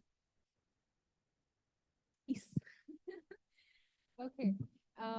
With regards to the team name changes, again, it has to come through your mentors. Once it comes through your mentors, only then we will consider anything for changes. If any changes are emailed by students directly, it will not be considered. It has to be from your mentors. Since you mentioned about the team name, I would like to remind everyone who have your teams present, please, if you have names, just remember, when you win the competition, the names would be going out to the media. So just be mindful of how you want your team name to be remembered. Yeah. And if you'd like to change it, please send it through your mentors. If the emails come directly through the participants, we will not entertain it. It has to be through the mentors. Should all the team members be present for the next workshop? For the next workshop, again, it's up to you. It's complimentary. It's something that we're offering so that you are able to further develop your ideas. If everyone's coming, we'd be more than happy for you to be present so everyone can have those round of discussions. But you will receive a separate form to fill in your interest and how many members would be coming so we can accommodate you all comfortably. Yeah. Are we permitted to use props during the elevator pitch? Great question. During the elevator pitch, if you have props or visual representation that one of your team members would like to show, or like a prototype, that is okay to do so. But again, any work it has to showcase has to be within the 40 seconds. So one person's explaining and the other person may be holding the prototype. Now, again, this is only a personal opinion and a suggestion. Be mindful of how you bring the prototype over, because chances are you would be splitting the attention of the judges between what the person's saying versus what's being visually shown. So be calculative in how you're doing it. It's up to you, but you're welcome to bring in a visual support or an aid for the pitch you'd be doing. Excuse me. In case we're not able to present the actual model or the basic model, can we use AI to represent the image at least for the product? Dr. Nidhi says that's all right, so it's a go. Okay, thank you. Not that you are generating the entire product design, how it would look like through AI, but if it's a concept and prototype, we say that prototype is often messy, it is often very quick. So if you want to use AI to generate how it might look like, you can do that. That is fine. Thank you so much. Is it possible to remove or add team members during the process? Any changes for the teams may be done through your mentors only on or before 21st of October. Any changes coming directly from the student participants will not be entertained. It has to come through your respective mentors, and we can allow that. Excuse me. There's something in the agenda on the 31st, which is a Thursday, which is a school day. Okay, I'm actually glad you brought it up. The idea development workshop, we had feedback from the students stating that weekends are difficult to attend. So we kept Thursday as the option. And I was hoping to get a quick poll for how many of you, if majority says weekend is okay, then we will shift it entirely to a Saturday, like how we have done this workshop. If weekday works well for everyone, then we may keep it for workday. So quick show of hands for how many teams here does weekday workshop work? Okay. Can I assume that show of hands, stating the obvious, but show of hands for how many of you does the development workshop work well on a Saturday? Okay. So we will shift it to a Saturday so it matches the majority. Timings would be similar to this one, between 10 a.m. to 12 p.m. or 1 p.m. Thursday, we will most likely shift it to Saturday, so it's convenient for the most. If it's happening on Thursday, again, it would be during 10 a.m. to 12 p.m. slots. Hello. Yeah, so besides the showing of the prototype, is it possible to use a PPT or PowerPoint presentation? PPT and PowerPoint presentation. For both the 40-second elevator pitch and the presentation later. For the grand finale, it is definitely recommended to have a visual support, especially like a PPT or so that for those 5 minutes you're explaining the idea, you have something to visually complement it.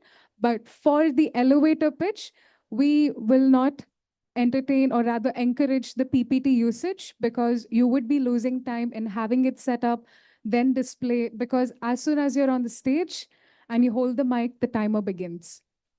So if anything, if you have like a little poster to showcase what your mobile app would look like, or if you have a giant teddy bear to show what the therapy hugger looks like, that's okay. But the PPT, we wouldn't encourage it because it leads to you losing time. Excuse me. Sometimes we have short questions, which are usually yes or no questions. So we cannot always email you. So can you like give a contact number so that we can quickly text you? Yes. So we have the dedicated email address that's called BCC at curtaindubai.ac.ae. I can have the email address shown to you guys so that everyone has the access to that email address. The reason why we keep it only to email is because we have a few members who actively monitor the emails as opposed to one person monitoring a WhatsApp. Additionally, chances are you may have plenty of questions. And as you know, on WhatsApp, once the conversations begin, questions may get lost. So in the interest of making sure that none of your queries are missed out, we encourage you to send it to the dedicated Business Cup email address that's been given. And all communications and updates, we'll make sure that BCC is in loop as well. Thank you. Is it possible that you could show how like an elevator pitch works? Like just an example. Within 40 seconds, could you just like pitch a product? So if I can request you to go to the Curtin University Dubai's YouTube channel, you'll find the elevator pitch videos from previous BCC editions. You'll find the entirety of elevator pitch that's happened from 2022, 2023, I think from 2019, if I'm not wrong. You can have a look at it. It also includes the 10-minute presentations that the students have done in the past. You can use that as a reference. Thank you. I just wanted to add to that question that, so remember that the format is different this time. You're looking to produce practical solutions to real world problems. So if you're looking at the previous editions, you can look at them for what they talk about, the structure of it. But remember, you're looking for a real practical solution to real world problem this time. And just be mindful of the references you use. Some of you may have a really creative way of going about presenting your elevator pitch, but when you have a reference point, you may end up limiting that creativity to match the point of reference. So just have your elevator pitches planned accordingly. So I have two questions. Firstly, will there be questions asked after the 40-second pitch? No, during the elevator pitch, your teams will come to the stage, you'll present the idea and then move forward. And it will just be like a non-stop rounds of elevator pitches happening. Amongst all these teams, top 10 teams who have the most compelling ideas will then be nominated to present their grand presentation. At the time of grand presentation, you'll present your idea in detail for 5 minutes, which will then be followed by questions by the panel of judges present there. Okay, and another thing is that when you're making the idea, could you use like other websites as like a reference or something for inspiration?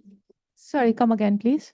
When you're creating the product or the idea, could you use other websites or sources for like reference in your When you are developing this business canvas? Right, yes. See, I would say it's always a good practice to see what already exists, and then only you will be able to come up with a revised version or a new idea. So you will have to do some literature review, but it's not it should not be just copying things from that literature and adding it here to the business canvas, but keep your mind open at this stage.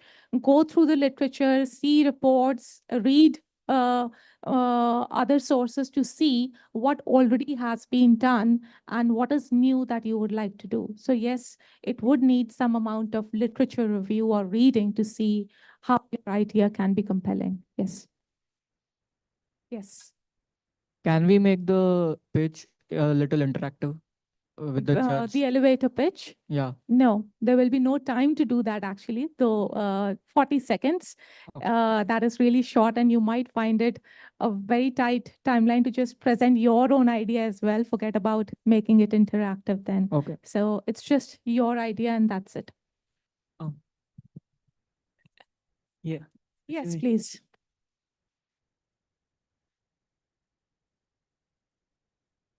What will lead to point deduction for the elevator pitch you are asking? There is no point deduction as such, but one thing I would say is don't exceed the timeline, the time limit, that is the 40 seconds. And rest is all we judge based on how compelling your business idea is. Okay, and will we receive any rubrics for marking for the canvas or the elevator pitch? The rubric for the elevator pitch, Lanita? Is there any rubric for the elevator pitch that you'll be sharing with them? Or even the canvas, so we can plan accordingly? Derived from what you have worked on the business canvas. So you can use the business canvas as your reference point. Okay, sorry. The business canvas you're working on, the detailed idea you worked on, it's what you will use to build your elevator pitch on. So you can just refer to the criteria in here and then prepare your elevator pitch accordingly. If we exceed the time, will points be deducted? There's no point deduction, but once 40-second buzzer has hit, whatever you explain beyond that time will not be counted for any judgment. But we'll be, just to answer that, we'll be happy to share some dimensions on how we'll be evaluating your business canvas. So I think that will give you a sense of direction. Yes, that can be done. Yes, please. Yes, so in terms of what you would normally expect from a rubric, because in the previous editions you would get kind of marks, but this time it's really about how compelling your idea is. You're not doing it necessarily for marks, but we'll try and think about, as Dr. Nidhi said, how we can clarify some of the expectations around what makes a good elevator pitch. Yes, also for the 5 minutes pitch, do the resources for that, like the PowerPoint and all, have to be like pre-prepared? Pre-prepared? Means like we prepared from before income. Yes, you will have to do that, right? For the top 10 teams, they should have the PowerPoint ready. Yes. That's actually a great question. So assume that all of you are going to make it to the top 10 and prepare your presentation and keep it handy, because the elevator pitch and grand finale happens on the same day. So when you get through the elevator pitch and you're selected for the top 10, you need to provide the presentation copies to us at a fixed time, and those will be kept ready for your presentation. So just assume you'll all be making it to the top 10 and come prepared accordingly. Come prepared to be the champions of the year. I'll put it that way. Yes, thank you.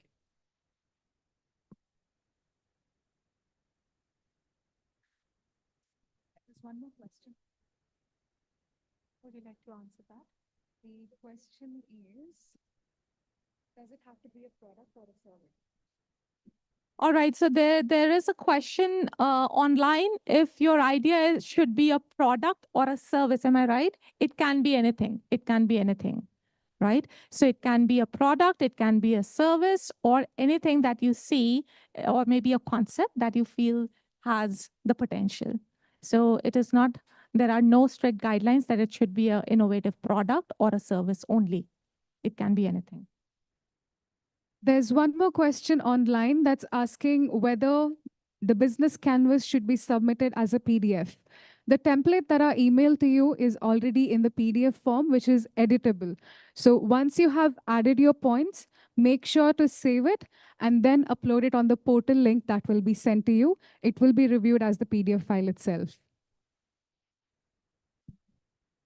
Can our idea be like non-profit, like for the benefit of the people and not? I think you can put something like that forward. The key thing there would be establishing the financial sustainability of your project. So, how are you going to generate the funds? How is it going to be commercially viable? In that sense.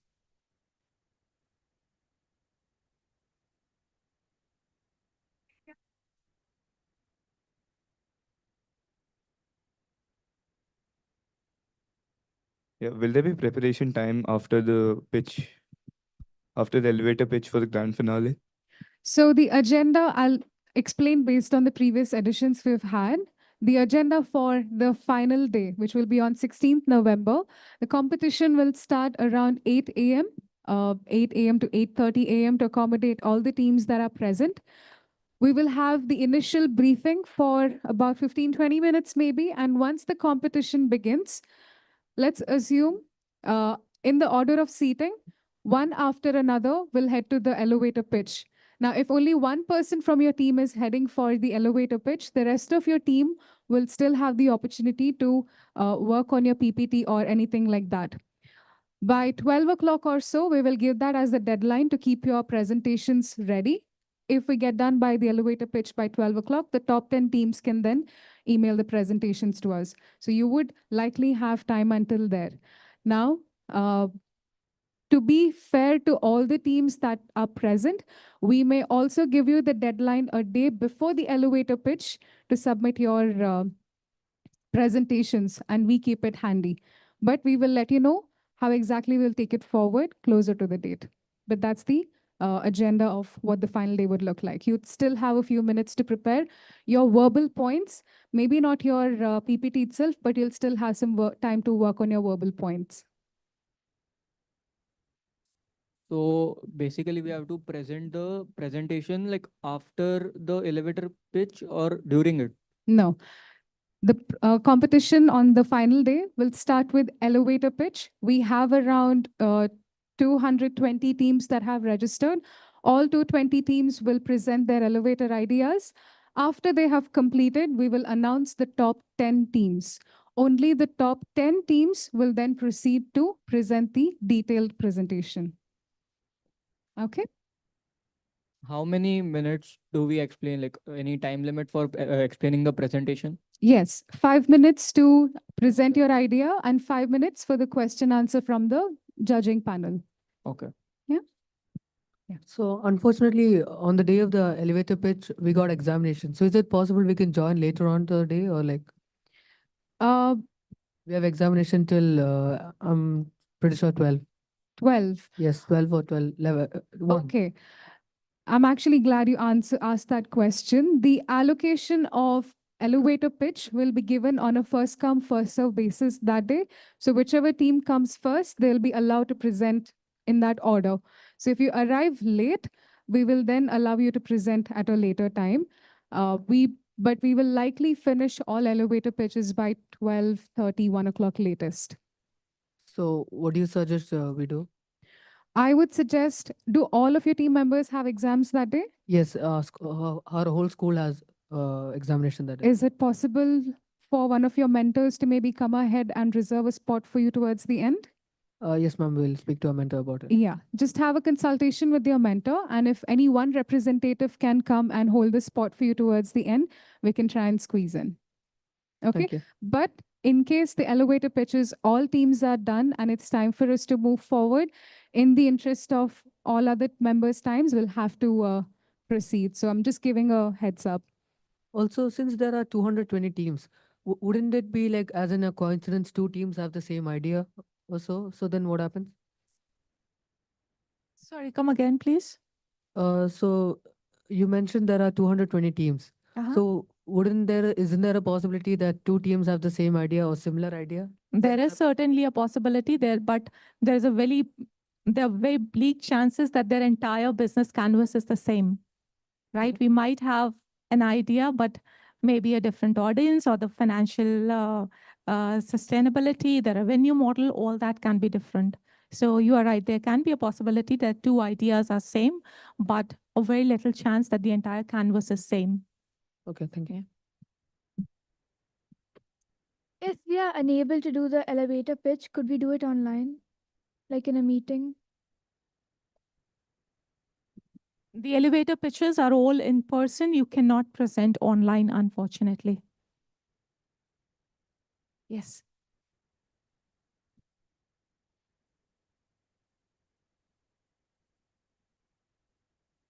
No, at this stage, just the calculation. How are you going to calculate the revenue model? Things like Yes. that. No, that is not there. That is not there. By when do they get the payment link, Lanita? Yes, yes. Also, this is taking place on 16 November, correct?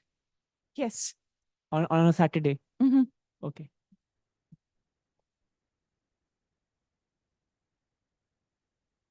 Any other questions? So I'm glad we have answered all your questions. Okay, we have one more. Go on, please go on. For the financial like revenue model, do we need to put like numbers fully detailed or At just this stage, you rough? may not be able to, but what we are looking at the simple calculations, the revenue model. Like I said, how are you going to make money?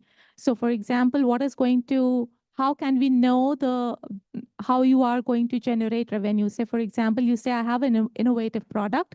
So my profitability would depend on how many units I'm able to sell. So if I look at that number of units that I'm selling, multiplied by how many units, the selling price of each unit, that gives me the revenue. That is what we are looking at this stage.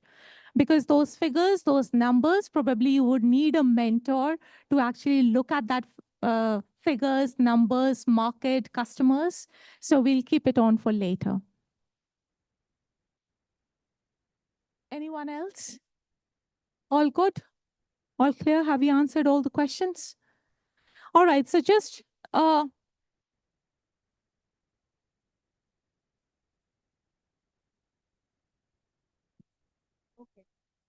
There is a question that asks, will the way we present will also be judged?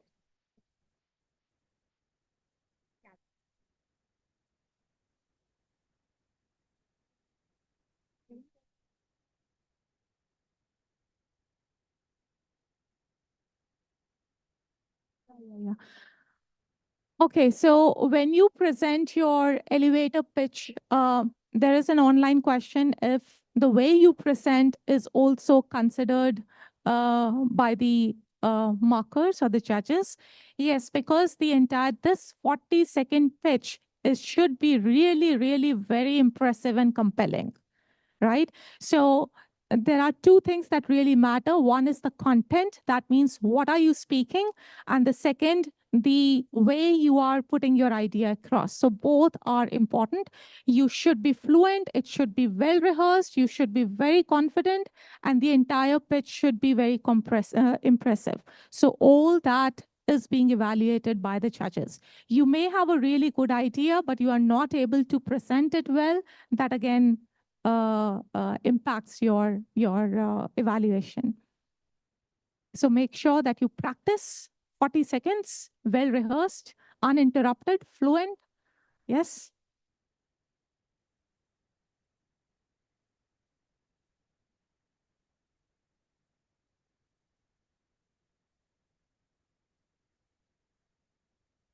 Just to add with regards to the business canvas, it's important that you make it as compelling as possible, as rightly mentioned by Dr. Nidhi, along with your elevator pitch.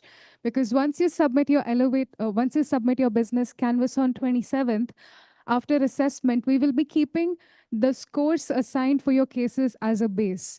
And once your elevator pitch is done, the scores you have earned from the elevator pitch will be added. So the collective top 10 will then proceed to the grand presentation. Yeah? Okay. Any other questions? All good? Online attendees, all good?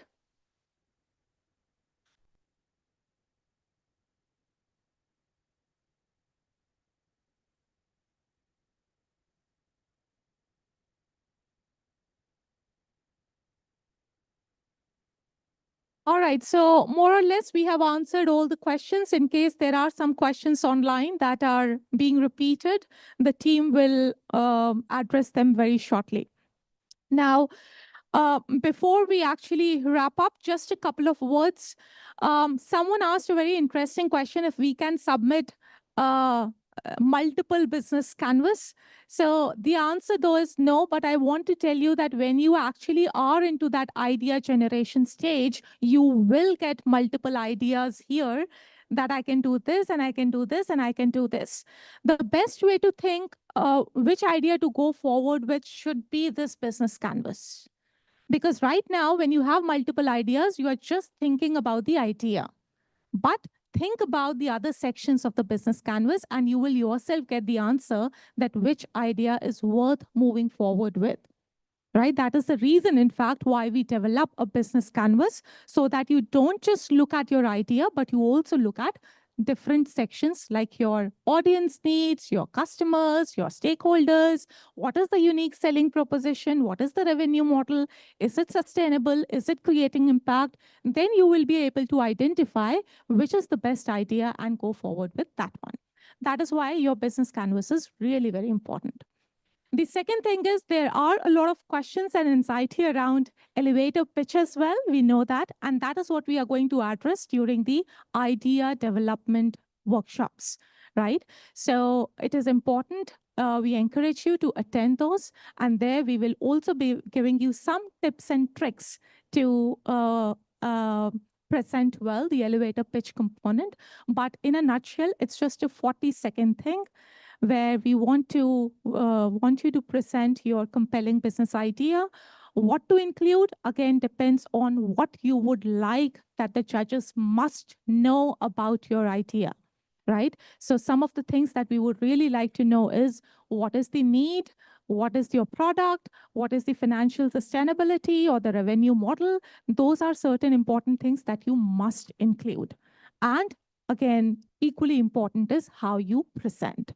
Right? So we will be talking more about it in our future workshops. But for now, just think about the idea and the business canvas. All good? All clear? Yes, please. There was one more question online to our audience asking if we should be submitting our own presentation for Business Canvas. No, the template that has been given to you, please use just the template. It's an editable PDF. You can input the details of your idea and the portal link will be sent to you on 27th morning.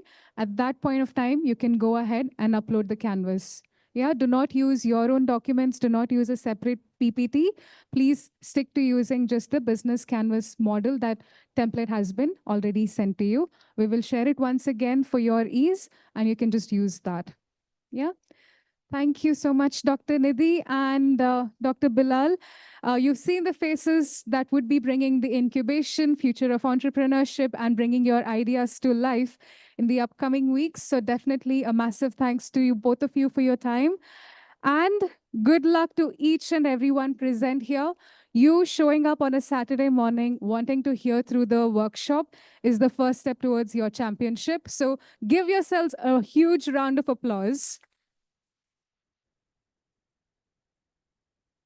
A good 90% of you, 95% of you are individual representatives of your respective teams. So please do carry our best wishes along with you and pass it to your mentors and your teammates. We are rooting for you and we're really hoping that the ideas coming out of here will be the next game-changing idea in the world. Good luck and see you all soon. Keep an eye out for the emails from the team. Lastly, if anyone would like to know more about Curtin team and everyone, we have another set of team available on the block 10. Our student volunteers can guide you if you're interested. Thank you.